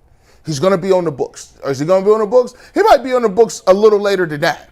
He might that part of the ship has sailed. I think people might be Bobby Bonilla. Yeah, he might. They might just keep doing him. They might just be join the club. The Browns had 3 coaches on the books at the same time at one time. It is what it is, bro. Do you think I think that when you talk about the restructuring, if they find a quarterback tomorrow, no matter if it was a veteran or a rookie and he played well, we automatically forget about Deshaun Watson even being here. Yeah. I think that's the mainstay. And until they get to a point they can find that quarterback, you're going to be tied to the rock around your waist in the ocean, right? You're going to be always tied to that rock, because guess what? This is your move, and until you can get that lifeboat or life raft, which is another quarterback, they're going to always associate with you with that move. You've heard the expression. I mean, you made your bed, now you must sleep in it. Right. And the Browns have made their bed with Deshaun Watson, and now they have to take the suffering. The consequences of this are pain. Yeah. It's going to be painful. Yeah. It's not going to end quickly. But like I said, I take a look at it from this perspective. I don't think, this is for the first time I can say this since 1999. And this is why working in the media is kind of cool and doing this stuff on the internet. I don't think anybody knows what the plan is. Mm-hmm. I don't think, there is nobody that can come up to you, say, I'm a genius, I got a crystal ball, they're going to do X, Y, and Z, and the Browns will be back to 12 wins. Nah, it ain't like that. I don't know who they're going to draft. I don't know who they target in free agency. I don't even really know what the cap situation is, who's coming back. I don't know none of that, which makes it very exciting on some levels, but very demoralizing on others. Yeah, I definitely agree with that. We don't know what the plan is. We just hope and pray that they have one. I think the thing that, if I could give the fans anything to hold on to, you've seen the Washington Commanders turn it around just like that. Now the difference is they got brand new ownership. Then they get a brand new GM, brand new head coach. Yeah. They turned it around, but they cleaned house. They tore it down to the studs. They hit on the right quarterback, and now they're flourishing and they're having success. So this is why I can't buy the whole you're bringing everybody back, because in the NFL, parity is king, and you do have the opportunity to turn your franchise around in 1 year. But you got to make sure that you do the right things. We're not changing owners. That's not happening. Mm-hmm. But, man, just look at what the Commanders did as a blueprint to how you can get yourself back to being relevant just like that. And forget the Commanders, and they done a nice job at it. Look, we could go right to our own city. Look how the Cavs did it. They talked about bringing it all back. Well, yeah, they were running it back because they were good. Yeah, and think about it. They were 55 or whatever wins. 53 wins. And then they at least had the wherewithal to be like, look, but that's the thing. You gotta know when to hold it and when to fold it. They pay you I love the movie Margin Call. Love the movie Margin Call. You know why they pay the CEO? He says, well, you know why they pay me the big bucks? It's to tell you when the music stops. Man. Yeah, and when the music stops, he's like, I don't hear nothing. And the Cavs knew when the music was stopping on JB and pivoted and got the right guy. The hope is that the Browns can come to some sort of clarity and figure out when the music is stopping at quarterback, coach, and general manager. I feel like we should have named this show Faith and Hope, man, because that's exactly what Kobe Altman had, right? And, like, it takes a crazy amount of faith when everybody around you is telling you need to break up your core four, you need to make this move, you need to make this move, and you say, nope, I like what I got. I feel like I ain't got the best out of what I got. I feel like the talent that I have, that potential has not been maximized. I'm not making no trades. I'm keeping my core together. Us in the media and everybody in the fan base was looking like Kobe Altman had lost his damn mind, right? We going over every statistic that says a backcourt this size can't play together, right? We went through all of that, and all he did was, okay, let's change the head coach, but let's stay the course here. That ain't the Browns. That's a totally different situation. Browns need to strip this thing all the way down and start all the way over. Well, listen, we got a great game coming up tonight. Cavs, Golden State. They took care of the Nuggets, and we're going to talk about this West Coast swing. I said 3-1. And they're looking nice. Can we split it? Can we split it? I said 3. Hey, listen, they're looking like they might go 4-0. Hey, Ant. Hey, guys, before we get back to our Cavs talk here, did the Rocket Money help you find any subscriptions you forgot or that you were paying for twice? It's happened to me before. I had a few subscriptions that I didn't even realize I was still paying for. And Rocket Money made it super easy to track it all down. It's like having a personal assistant for your finances. Rocket Money is a personal finance app that helps you find and cancel your unwanted subscriptions, monitors your spending, and helps lower your bills so you can grow your savings. It brings everything together in one place, whether it's subscriptions, your spending habits, or even the goals you want to hit next year. Rocket Money has over 5 million users and have saved a total of $500 million in canceled subscriptions, saving members about $740 a year when using all the app's premium features. So go cancel your unwanted subscriptions and reach your financial goals with Rocket Money. Go to rocketmoney.com/lockedon today. That's rocketmoney.com/lockedon. Now, look, you know, this is crazy because this happened over the weekend, so we really couldn't get to it, Ant. But I did the barbershop. Me and Earl was doing the show. And I said, the Cavs is turning from a nice story to they just nice. They just simply nice. The way they did, I'm going to just keep it real with you. The way they did them doggone Nuggets was, they did them something dirty. That was the first game where I was like, this is kind of unfair, Dustin. Mm-hmm. Everybody, Donovan Mitchell hitting step back after step back, Karis LeVert doing what he wanted to do. And to do that in Mile High in Denver with Joker playing a really good game shows you the levels to it. It reminds me of one of those teams where you see them playing and the synergy level is so high, the ball is moving, it got energy. It seemed like every time they rotated the basketball, somebody hit a three. Every time somebody dribbled the ball, they was just getting to the rack or kicking or dishing. And you know what? When you watch the Cavs and they're on these type of, roles, they got the best record. They're on a West Coast swing, and they taking care of business. They ain't playing with you right now. And you watch these other teams, and there's just a little bit of a malaise that happens where, hey, it's a back-to-back. We don't really care. The Cavs is showing up with like 25 people balling. I mean, the Cavs are playing the Warriors tonight. They're favored on the road by 5 points, 4.5 points. But that's crazy in the Steph era. Are we taking the points? No. No, the Cavs are 22-9 against the spread or something like that this year. I mean, they're making folks money too. Man, guys like Earl, I'm gonna start with you. To go from a team with the Browns where you expect them to lose to you go to a team with the Cavs where you expect them to win, and they're winning against marquee names, big-time names. How does that – it just gives you a different type of feeling, man, watching them, well, right? for sure. Well, first things first, we are a marquee we got marquee names, and we a marquee team too. Like we the best team in the NBA, and so it feels good as a fan and somebody who gets the opportunity to cover this team to see that chemistry on and off the court, that cohesiveness, all come together, and you see the products and the results on the basketball court, right? Kenny Atkinson speaks to a lot that his job is made easier because of Donovan Mitchell, right? The fact that Donovan Mitchell can communicate so well with all the guys that's on his team. Now, why is that? Because they've been together for a while. So he knows how to get the absolute best out of each individual. He knows how to come to each individual and say, okay, I can communicate with Dustin this way, but what works for Dustin won't work for G. So I need to talk to G this way. And come back and relay that information back to Kenny, and boom, you can continue to do what you're doing. Kenny Atkinson has spoke to, this offensive install and how the Cavs still haven't got their entire offense installed yet. But having Donovan Mitchell there as that bridge of communication is helping that. And I just think it's fun because of the chemistry, the cohesiveness. This is a team that's been battle tested together. Yeah. They've had a lot of hardships together, and now they're having success together. And when you run a system, Dustin, to me, that includes everybody, it's making basketball fun for everybody. And so psychologically, everybody is always locked in. Everybody is always ready to go. Yeah. And my last point on that is, G talked about how hard they play every single game. The NBA season is a marathon, it's not a sprint. And we used to have conversations before about how the Cavs might burn themselves out before they get to the playoffs.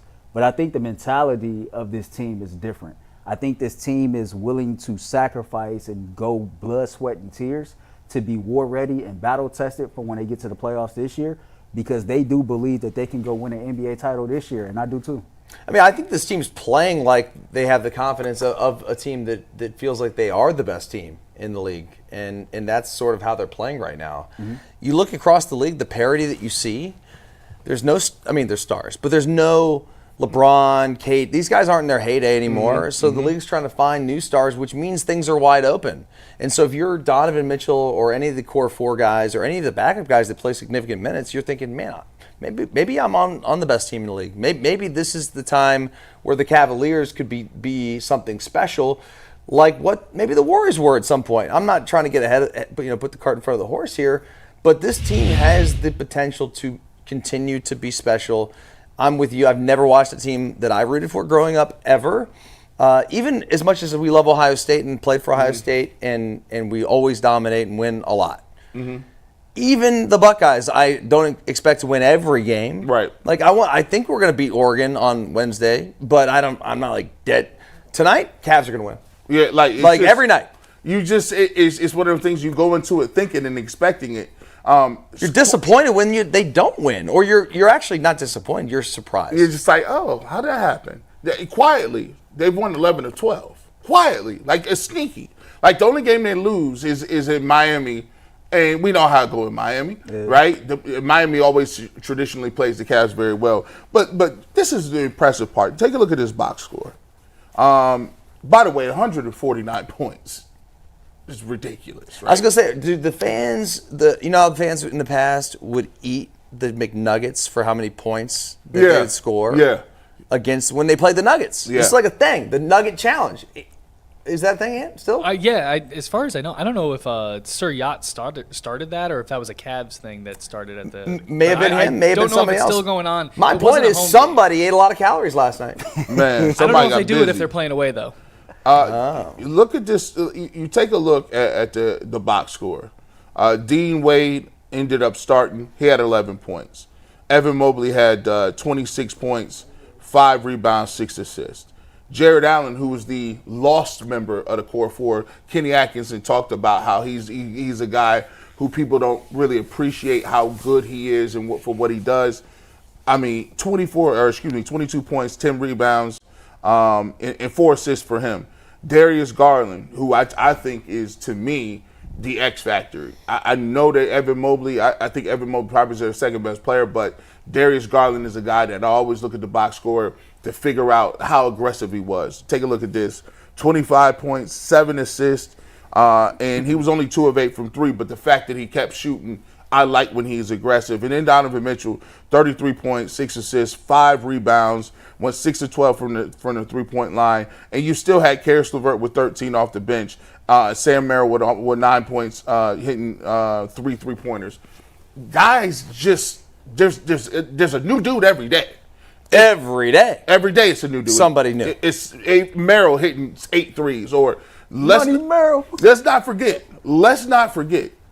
Evan Mobley hit a couple of threes last night. I think he hit 3 or 4 threes. How many he hit? He went 4 4 or or 6. 4. He went 4 or 6. I'm You're sorry. selling the man short. I'm sorry, Yeah. big dog. I sold you short. Yeah. 4 of 6 from 3. If he's gonna give you that, if this is Evan Mobley, y'all in trouble. Man, listen, Dustin G. I said Y'all like in y'all trouble. weren't watching the games.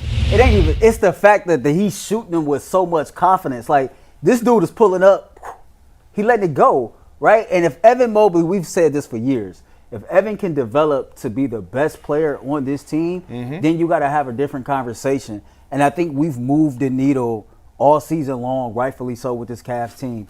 You know, start of the season, same roster, brand new coach. You're thinking, okay, top 4 seed, home court, probably get bounced out in the second round again, right? Because you don't know.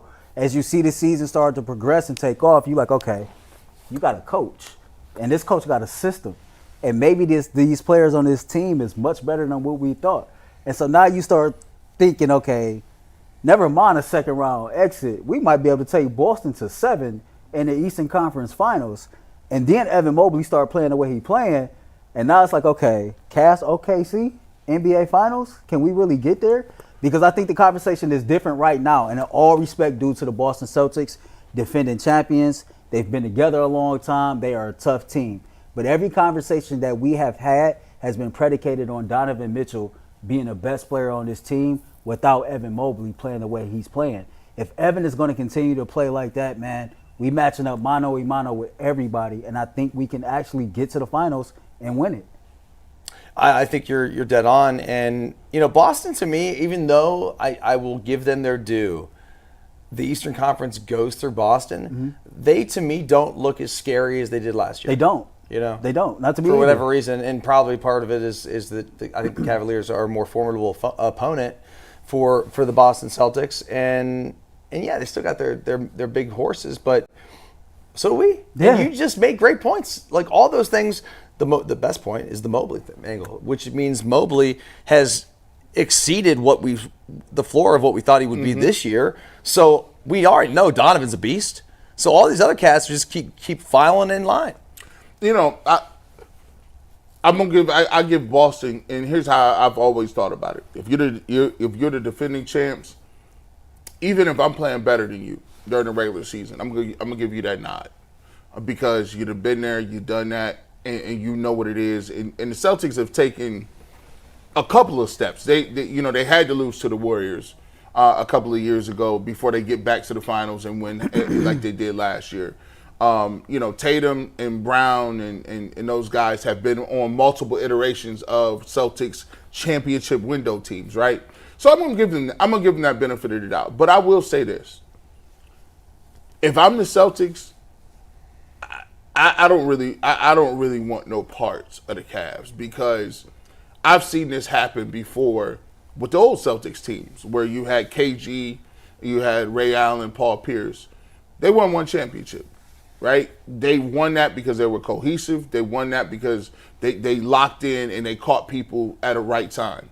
But after LeBron and some of them other teams started linking up and the Heat came around, they realized that they didn't have enough anymore. If I'm looking at the Cavs and I look at their young core, I'm a little scared because this is the first year of Kenny Atkinson. This is the first year they've been together. The offense ain't really put together. And Evan Mobley ain't really even started to climb a little bit. And if you let the Cavs get home court advantage, right, and they put them in a place where you got one of the best basketball environments in the league, you got a 7-game series as a possibility, you could be one slip away from being down in a series and having to go back to Cleveland, and you might get closed out. And the Cavs are super scary because they can score 150 points, but I think Kenny Atkinson makes them even more scary by his comments after the game. Comments after the game, he said, look, 150 is great. You know, that's cool. But we gave up 135. Gave up 135. I said, oh, that's what I'm talking about. He's one of them dudes that ain't going to ride you when you're high. That was crazy. That was crazy. I'm going to take that back. Pause. He's not going to give you encouragement just when you're high, doing good things. That was wild, G. Bush. Super duper. But he also is going to give you that constructive criticism to say, we can't give up 135 and beat the Celtics or good teams. But you got to understand, the defensive side of things is Kenny Atkinson's staple. I go back to that first loss against Atlanta, right? And Kenny was pissed. We didn't shoot the ball that well. And he says this all the time. We're not going to always shoot the ball this great. But when you're not shooting the ball that well, make sure you're doing the other little things that are who we are as part of our DNA, right? Make sure you hustling. Like, make sure you being scrappy. Make sure you grabbing the rebounds. Make sure you playing solid defense. And even though we lost that second time out to the Atlanta Hawks, you know what happened? The Cavs didn't shoot the ball all that great. But guess what? They was a little bit more scrappy on the defensive side of things, right? They was a little bit more alert on that side of things. If you look at all the advanced stats, the stats that matter right now, the Cavs are still top 10 offensive efficiency, defensive efficiency.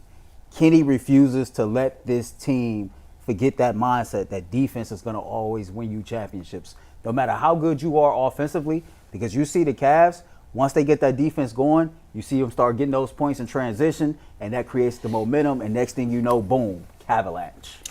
Now, I'll go to this, and we talked about this on the barbershop a little bit too. We know what those other teams, the 15, 16 teams look like. I went back and I was just in a time machine on YouTube and I was just checking out some of them teams and I'm like, man, these dudes was dynamic.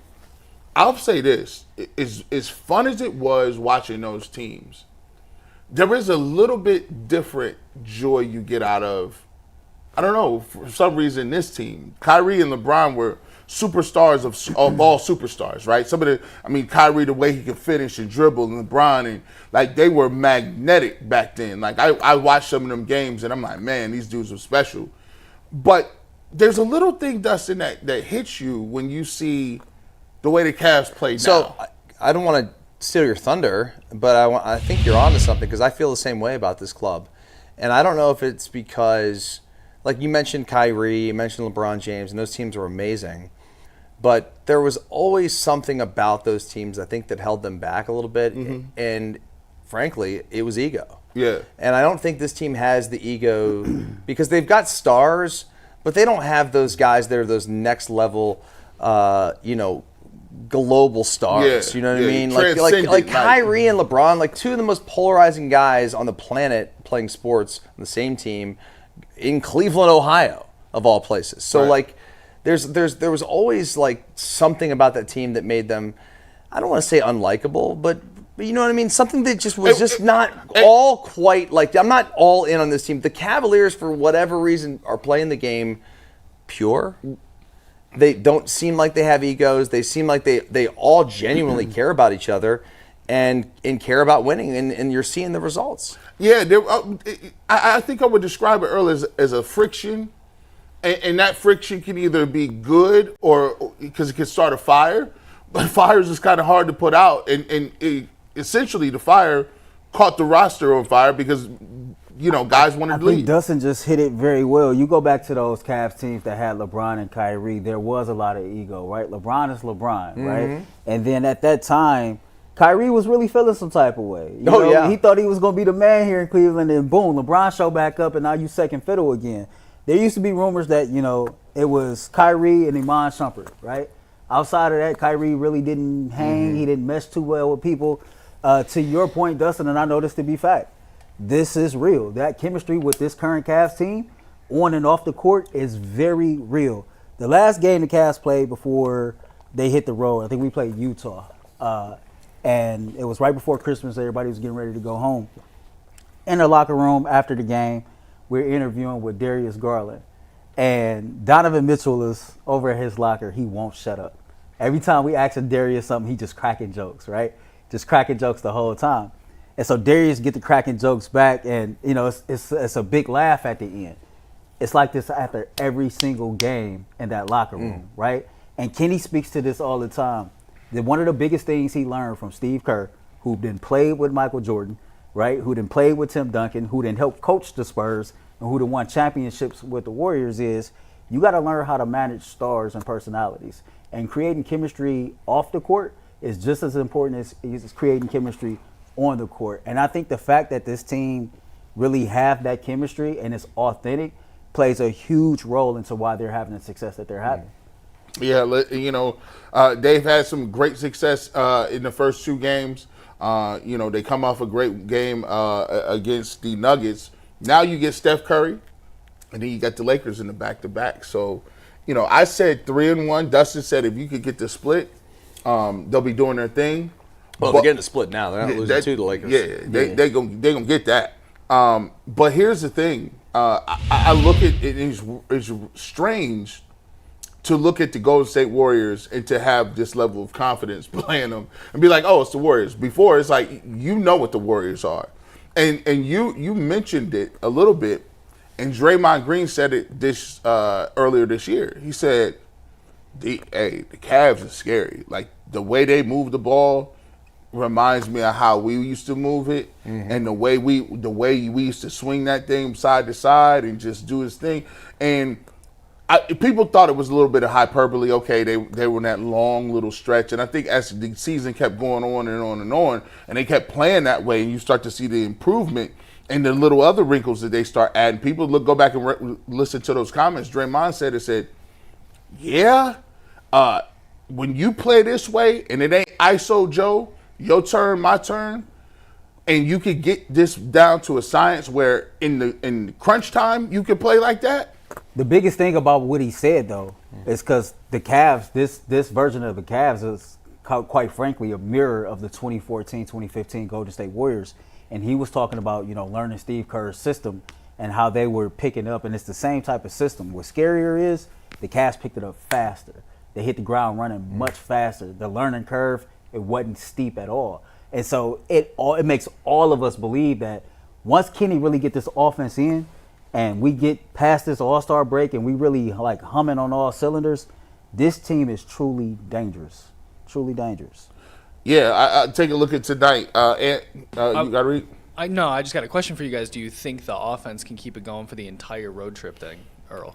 Because I know we were talking about how playing on the West Coast is a little bit tougher, but do you think they can dominate the rest of these last 3 games this week up to Friday? I think so. I don't think the Cavs has given me a reason to believe that they won't continue to dominate. I mean, you have a couple days off between your last game here at home. You travel to Denver. You play in that high of an altitude, different time zone, and you're going against a team that has won a championship, 2 years ago? And so you hit the ground running. Like, that game was over before it got started.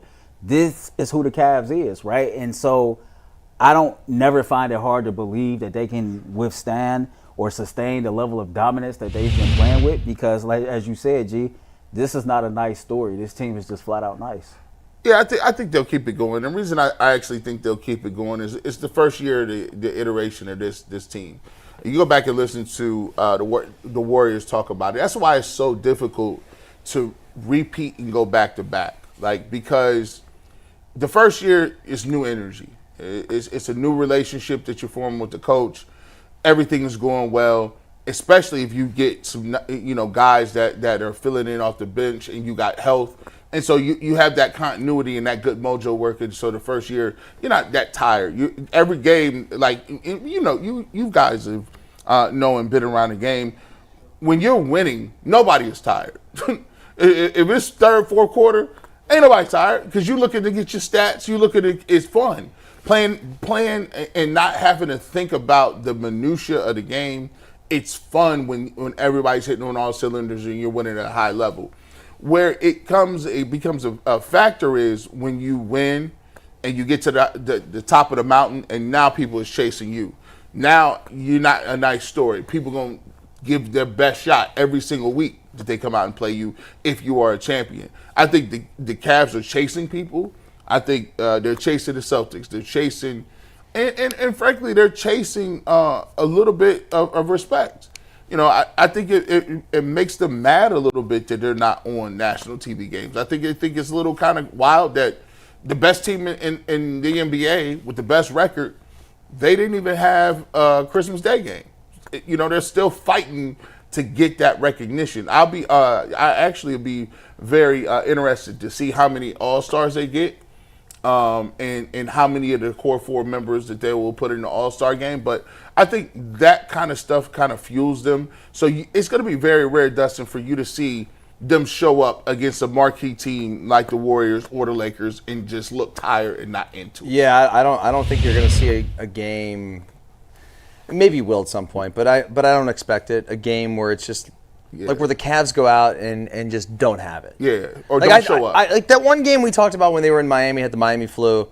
Even then, when it was like they were down like 8-10 points the whole game, they still kind of in that third, fourth quarter window got it to like 2 or whatever it was, and we're like, all right, maybe they're gonna. Maybe. So like I just don't expect an effort breakdown from these guys. They're gonna play well. The other thing I thought about too, guys, for years, we've been talking about this team, and we use the term the quote core 4, right? It's a term that no team I think in the league can say that they have. And we were probably a little premature with it because we're like core 4, because it was always the big 3. We got our big 3. Well, the core 4 all of a sudden is like the big 3, like they're all pulling their weight. You got 4 guys pulling the weight of what teams that are championship caliber teams, they've got 3. Well, maybe the Cavs have figured this out, and these 4 dudes and all the other ancillary pieces as well. But we may have 4 players better than the sum of any 4 players of any team across the league. Like a cheat code. It is, because there's no overlapping skill sets. Like everybody has a very, just pronounced role. Jared is going to energy, rim run, pick and roll. He's going to be an anchor defensively. You don't have to run plays for him, and he knows where he's going to get his money off. Evan Mobley is the unicorn-esque guy. If you're going to let him have 4 or 5 threes, he can shoot the ball from the outside. He's an underrated passer, and he's a savant when it comes to defense, switching, moving, blocking shots. Donovan Mitchell is your closer. Gets anytime he wanted to, can get a shot anywhere he wants. Explosive, fiery. He's the leader. And then Darius Garland is the point guard that can still shoot the ball. He can still assist. He's lightning quick off the dribble, can get in the lane, got the floater. They got all of those guys have different skill sets, and they understand where it is I need to be at to get my money off. And I think that makes them very difficult to beat. Not only that, they're selfless. I remember after the Jazz game, first of all, when we played Utah, I think that was one of the few times this year that we might have played a team that actually had 2 legit 7-footers in the front court. And that kind of gave the Cavs some fits, right? And Kenny made the decision to, I can't play Jared and Allen right now, right? I'm going to roll with Evan Mobley. Jared, you got to sit. And normally in those situations, people can feel some type of way. But when you're that selfless and everybody is moving in the same direction, chasing the same goal, they spoke after the fact to how, when those situations happen, how supportive Jared Allen is, how encouraging he is, and things like that. And so it goes back to the cohesiveness and the chemistry. Like, we got a legit core 4, but when you got a legit core 4 who has a selfless leader at the top, and Donovan Mitchell, that energy is transferable, and you're seeing it transfer down to every other player on this roster. Now, they have this game, and they got a back-to-back against L.A. What is the optimum situation on this back-to-back? Do you think the Cavs – because here's the thing. If they are losing the game, they may take the starters out and play the rest of the guys because they are on a back-to-back. Or it's a double-edged sword. They could, if it's a game where it's a nail-biter and it goes to overtime, or it's deep in the fourth quarter where the guys are playing hard. Do you expect that to kind of change the way Kenny looks at going at the LA Lakers, because it is the first night of a back-to-back? And is he looking at it in terms of, I want to get all of these? I think that you take every game for what it is. I don't think you can even worry about the Lakers right now. I think you got to just worry about Golden State. Let this game play itself out to however it may be, and then you make decisions on how you're going to go into that back-to-back after the fact, right? I don't think you can have this preconceived notion of how this is going to play out, because that's how you can find yourself behind the 8-ball.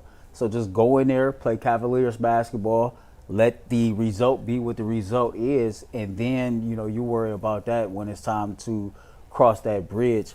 I'm not really worried about the Cavs in a back-to-back situation. I think the coaching staff does a phenomenal job of staggering the minutes of the core 4. And we have a pretty deep bench, and those guys, you got carriers who can play 20, 25 minutes a game if it came down to it. So I think we got enough depth to be able to sustain that, even if the outcome was this is a, hard-fought overtime game, whatever the case may be, because that's still LeBron and the Lakers, right? So yeah. Look, I think it's one of the good problems to have. If you are looking at this game and you say, look, it's back-to-back against Steph and LeBron or whatever the case may be. The cool thing about the Cavs is they're not an old team. Evan Mobley is a young guy. Garland's a young guy. I mean, they don't have, one of those aging rosters where you're thinking about minutes restrictions or, hey, we want to limit this guy a little bit. And the great thing about the Cavs, and I think I kind of go back and forth with Jason and McNuggets sometimes, is like, who says you can't play 10 guys? Like, who says you can't play 8, 9 guys? Like, why is it that we have to be, like, reduced to 8 or 7 or 8 guys that we can play? If you got 10 guys on your roster and all of them give you something different, I think that's a good problem to have, right? If you come off a game and you played a lot of minutes, guess what? Max Strus needs to get work back into shape. Guess what? Karis LeVert, like you said, could play 20 minutes. Hey, I guarantee Sam Merrill not going to be shy about them 30 minutes you're going to give him against the Lakers. I think that's the most exciting part about the Cavs is because they do have so many guys that it just seems like, that starting small forward position. Look how many people have started there. They've started Niang. They've started Strus. They've started Dean Wade. They've started Isaac Okoro. Isaac Okoro is even back. They've started Karis LeVert some nights. So, yeah, I love the fact that they have that level of depth, and they can run multiple guys at you, especially if you're on a West Coast trip. I think it was worth mentioning, too, that the bigs made Jokic look silly on defense against the Nuggets, so I don't think they have a lot to fear with Anthony Davis. Yeah, well, AD is – the Lakers, by the way, the Lakers are so, like, frustrating to watch. Like, sometimes I'd be sitting there thinking, like, man, LeBron, why would – it's just like, why you could have – he still could compete at a high level. Yeah. But it's just like one of them things, like, it's like, man, I'm cool. I'm going to just go ahead and post up out here. Sit in these palm trees and hang Happy out. 40th birthday, by the way, to LeBron James. Man, the man turned 40 today. Today's his birthday? Today's his birthday. LeBron is 40 years old. Yeah, still ridiculous. I always go down the rabbit hole, and I keep looking at, like, I try to find out where LeBron James was peak LeBron. So I've been going back. First and foremost, his rookie year was ridiculous. I always encourage people to do this. Go back and watch some of this stuff because our attention span as sports people and sports in general is like 30 seconds. Oh, yeah. Like, you completely forget how good people are until you go back and look at it. And he was a monster. That rookie season, the first season in Miami, the Cavs didn't win anything, but his last season in Cleveland when he played all 82 for the first time in his career, I thought that was pretty impressive. We've seen LeBron at 3 different levels, like, ultra athletic. Yeah. We see LeBron now to where, like, his basketball IQ is on a whole other level. Right. Like, he's just been an assassin for so long in so many different ways, man. Like, I mean, let's be honest. LeBron probably could play in the league and still score and put up, numbers in the stat sheet, in the box score, when he's 50 years old. Probably. He's not going to. Has there been anybody in a league that you've been around or you saw that was old, but you were just like, I don't understand how he's still doing that? Like, well, I see it. I'm pretty sure he's still in the league and still starting, but I played with him, and at the time I felt like he was old. But Jason Peters. Wow, yeah, you're right. Damn, Jason Peters. Jason Peters, and he plays O-line. Played like 20 years. That is like when we were teammates in Buffalo. How did I don't remember how old he was. He seemed old then. He old man game. Yes. Like when guys do that, is there a specific like mindset? He's 42 years old. That's crazy. That's wild. The B-42. He's 42 and not a kicker. And B-42 and not a punter or a kicker. Like, it's wild. How do these guys have that mentality? Like, starting for the Seahawks. I listen. This season is over, and football is a major season. I'll be feeling like at the end of the season, I'm burned out. I said, I gotta go. I can't talk about this no more. And and I'm not playing, Earl. This is crazy. To be 42 doing that at that high of a level is ridiculous. It is funny because like when I was in Buffalo, he was like 5 years in the league, and I got to Buffalo, it was like my second year. You're right. So he was still a veteran to me. Then. He was the vet then, and he's still playing. Started. That's wild. What kind of mindset do you have to have? Like, don't you have to like? I don't know. Built different. How do you wait? You also have to be super blessed because for your body to be able to hold up, let alone be able to just get out of bed and walk. Yeah. To be able to go out there and block these defensive ends, these kids. Think about this, dude. Kids. Yeah. You're 42. How old are you now? 43. You're 43. Imagine trying to block Myles Garrett. At 43 years old? Bro, I couldn't imagine blocking him here at 27. Are you serious? Like that's crazy. I only make the point to you because you actually in your heyday probably could have put hands on him. But no, I die. Like he take life points away from me.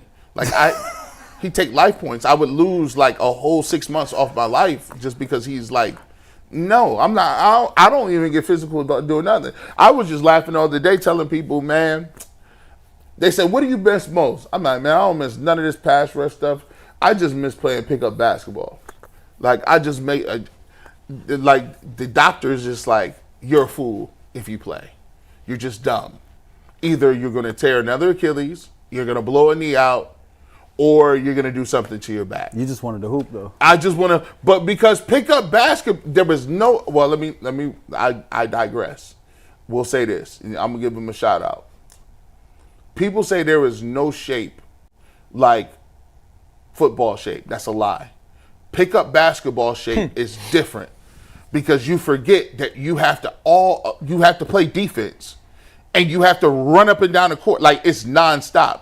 But I will tell you this: soccer is different. They run up like that. That conditioning is different, and actually tennis is different. Tennis shape be like kind of crazy because like. If you get a nice little volley game going and they moving the ball from corner to corner, you running the whole doggone time, bro. Like, it's short bursts, but you got to be in shape for a lot of these joints. Yeah, I mean, you're right. The basketball shape is crazy. Because I used to forget, man. And by the way, I do not miss playing pickup basketball at all. Why not, man? You just said everything. Oh, okay, yeah. You know when you out of shape because it's not. It's just the injuries, dude. And here's the thing about basketball that I don't like, as opposed to like I played a lot of tennis, is other people. Yeah, because it takes like other people are going to injure me. Yeah, it's called athletic IQ. So it's like having like when you play a sport. Those guys, like we used to, coaches always I put say, myself at risk by putting myself on the court with uncoordinated people. They don't know how to control their bodies, right. Or like they don't have any spatial awareness. They're like, I'm like, bro, you jumped from over there. You were never getting that rebound, and you just ran into me, and now I'm injured. Like at 6:30 in the morning, and I got to run out. I don't need a dude trying to take me out. Like there's always one guy because I got an open fast break layup. Like, you want to take always me out. one guy. Give it up. Like our coach used to say, hey man, come on, be an athlete. Even in football, stay up, man. Be an athlete is right. Be an athlete. Be an Why athlete. you on the ground? You're going to get somebody hurt. Why? We don't need people around your ankles. You're right. And it takes high basketball IQ to play pickup basketball.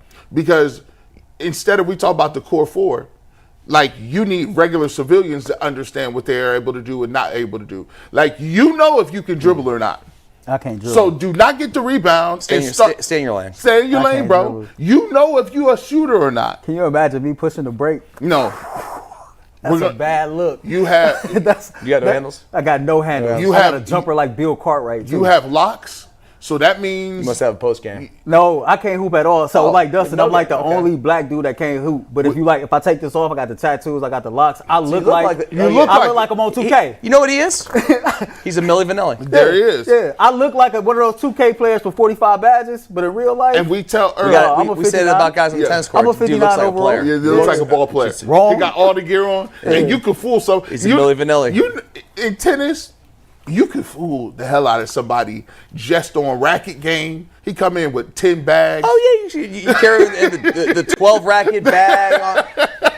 I mean, that was me about 3 or 4 years ago before I got decent. Hey, they come in wearing all white. I'm like, dang, bro, you just gotta. Who's This ain't the All England club. You Pete Sampras? He come in with the crazy low tops on.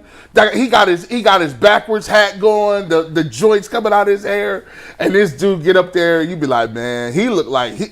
The stereotypes is real, man. Like back in the day, I used to be one of the first people picked all the time. By the time we got to the end of the game, they realized, man, I had no business picking this dude at all. I need you to go over there and Johnny hustle. You better hustle. You better go right over there, right? Get that together, man. It was always the kids at soccer that refused to wear their shin guards that you had to watch out for. Guys, before we get to Super Chats here, I want to tell everybody we don't have a show Wednesday. It's New Year's Day. We're off. But we are going to have some other programming, including Ultimate Buckeyes. They're going to be previewing the game that night, and then I think we're doing a post-game show after the game. I'm not sure if it's just going to be Tyvis or if Dustin's going to hop on. I'm going to be international, so I'm out. All right, on it's that. going to be a Tyvis post-game show as far as I know, so look out for that after the game between Buckeyes and the Ducks. Don't they got an Ultimate 216? Look at me just trying to give you. I think we're doing it behind the glass, too. We doing Behind the Glass Wednesday. Me and Cecil is doing Ultimate 216 tomorrow. We're gonna have something like it's dope to have Cecil in the folds, man. It's fun having my homies. Sweet. Is he back in the area or is he doing it remote? He's doing a remote, man, but he's a part of what we do now. Hey man, listen, I seen him over there. I'll have to ask him what he does here too. He's and I'm starting to see he get Cecil. I said Cecil getting you getting a couple checks. I done seen the metamorphosis. Them stages getting bigger up in Houston. I'm like, oh, they got you the in-game announcer. So he's doing the in-game announcer. I seen the mod, right? He said, I see Cecil down there trying to beat me with the Texans. You're like, see what I'm saying? Like, I see you. Like, I'm just, you know what the checks look like when they different. I see them. All right, guys, so for Super Chats today, we're going to start off with a DB Dog. We put a first-round expectation on a fifth-round flyer at best. After watching tape, none of these QBs are top 10 picks. They're going to take Carter or Graham. I'd bet, I'm assuming is what he wanted to say, Hunter is gone and fans are going to be pissed. Now, I'm so conflicted about Travis Hunter because I just don't want to argue no more. Like, I don't. When is the last time we got a consensus pick that everybody liked, that everybody was rooting for? Everyone would love Travis Hunter. Yeah. There's not a person that would hate Travis Hunter. But I'm nervous about them being like, oh, no, he's going to play one way. And then we're going to have a conversation. How many snaps does Travis Hunter get every week? Mm-hmm. That's going to be a thing. Travis Hunter, is he hurt? Travis Hunter, should he be getting these men? Why is he? Listen, we got to keep him one side of the ball or the other. Is Stefanski getting Travis Hunter the ball? Hey, is Jim Schwartz using Travis Hunter the best way? Is Travis, Listen, NFL stand for not for long. Last time I checked, the still average career span of an NFL player is 3.5 years, right? When you get a guy like Travis Hunter, who's an absolute playmaker and an absolute dog on both sides of the ball, you play that man on both sides of the ball. I can care less about it being untraditional. I can care less about any of that, man. The Browns are in a situation to where you really don't get your hands on players like Travis Hunter. So utilize him to his max. I'm going to play him. You already know I'm Project Stockpile. I'm still want my 4,000 from Deshaun Watson. So if I can't get my 4 from him, I'll take my 80 my 80 catches and 3, 4, 5, 6 picks from Travis Hunter. Maybe. Do you think he'll play both ways in the NFL, G? You're insane if you don't. All right. You're dumb. Like, He'll. I think as he's a young player, he'll have touches. I don't know that he'll be a primary offensive weapon, but I think you'll see him play defense, and I think there'll be a team. Hopefully, whoever takes him will give him 12 touches a game. Maybe 6 quickly 6, 8 touches, something like that. How did they get it work with Gamble at Ohio State? Like, was he in both rooms, or how did it work? I mean, that's a good question. Honestly, he spent more time probably on the offensive side. Really? Because we didn't have to tell him much other than like, dude, you have that guy. And like, it was just just go play that guy. See, when he got to the NFL, he was a corner, right? Yeah. I mean, listen, super smart guy, and he once he picked it up and like really dedicated his craft to being a defensive back, it got better and better. But like he was so talented and gifted that you didn't have to really coach him up. You just we weren't like, I mean, the guy made interceptions, like this pick six he had against Penn State. Like I think he might even play the wrong coverage. I mean, just so instinctual. Yeah. So if we can get that from Travis Hunter, just go guard him. I'll take it. All right, guys. From Nick Morgan, he asked, "How'd the Raiders trading Khalil Mack in his prime work?" It didn't. It didn't. Not much you can do there. All right, Cleveland Bearcat says trade down and sign Fields. Pitt Insider says he's leaving. Draft a QB in 26 if Fields doesn't work. just to go back to that for a moment. I'm sorry. Trade back and get Fields. I'm just thinking about that because I don't think Fields is leaving Pittsburgh. no. I'm before you. I'm sorry. still thinking about the Khalil Mack one because had the Raiders not traded him, they're still shit. Yeah. Yeah. They still don't have a quarterback. And they traded Amari Cooper too. And he was really good there. I think they were bad. So my point is, I guess we could still. I hate using the swear words. We could still be crappy with Myles Garrett. We could be crappy without him too. I guess that's certainly a possibility. But there's a better chance to not be crappy, I think, without him than there's with him. I think they got messed up because Derek Carr didn't hit. Yeah. And I think that more than anything, Derek Carr was a good quarterback, but he wasn't a great quarterback. So they kind of pivoted off of that. So they Apologies for derailing there and going back. No, it's all good. You're good. DB Dog sent in another one. He said, "Do we get a coach that in the pressers says Jameis Winston can throw? Justin Fields needs to stop, or Jerome Ford needs to stop tiptoeing in the backfield. Wills can't block, etc." And then Creative Juice says, "Step 1, change the dog pound back to the dog house as it was in the beginning. A dog lives in a house and protects it. A dog in the pound is shook." That's how far we. Shout out to Creative Juice, man. We got nothing better to talk about. We have nothing. If we're talking about the house and the dog and what it is, we have no hope. We have zero. We ain't got a quarterback. We ain't got nothing. Oh, and Jerome Ford is going to Bombi.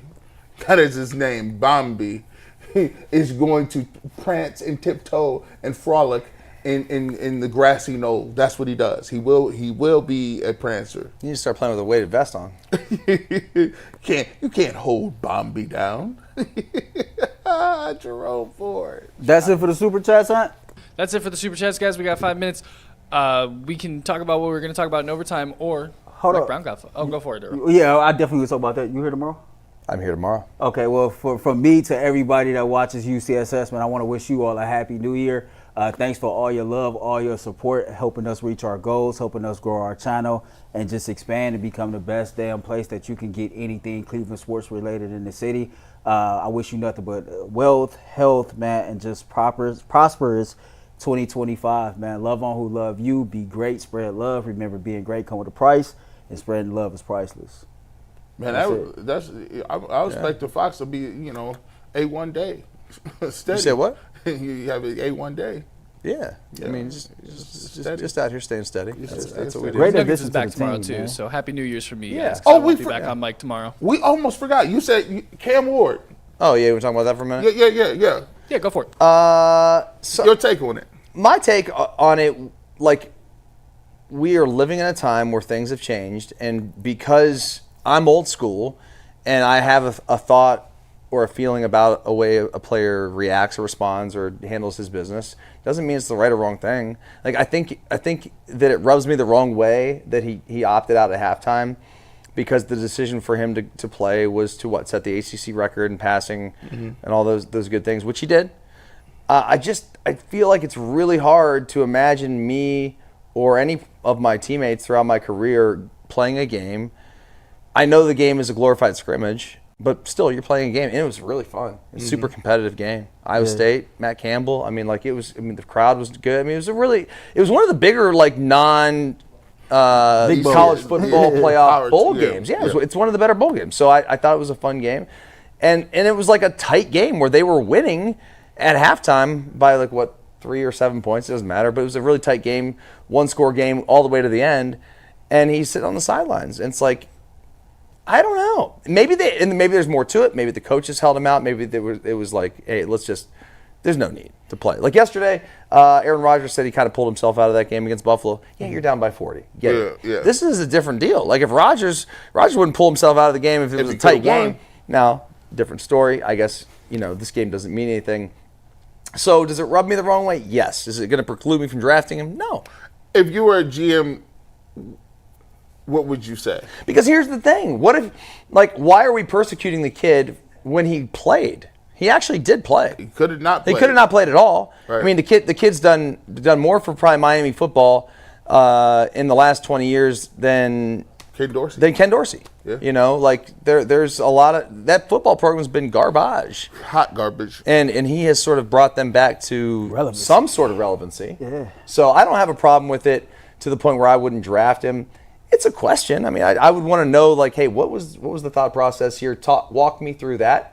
5 minutes, and then we move on. Yeah. Well, we'll see how this I agree with plays Dustin into the on that. road. I think it's a new generation, but talent is talent, and somebody's going to take a shot on it. With that being said, we come back tomorrow, another episode of the Ultimate Cleveland Sports Show. Happy New Year. The Skeleton Crew is out. Peace.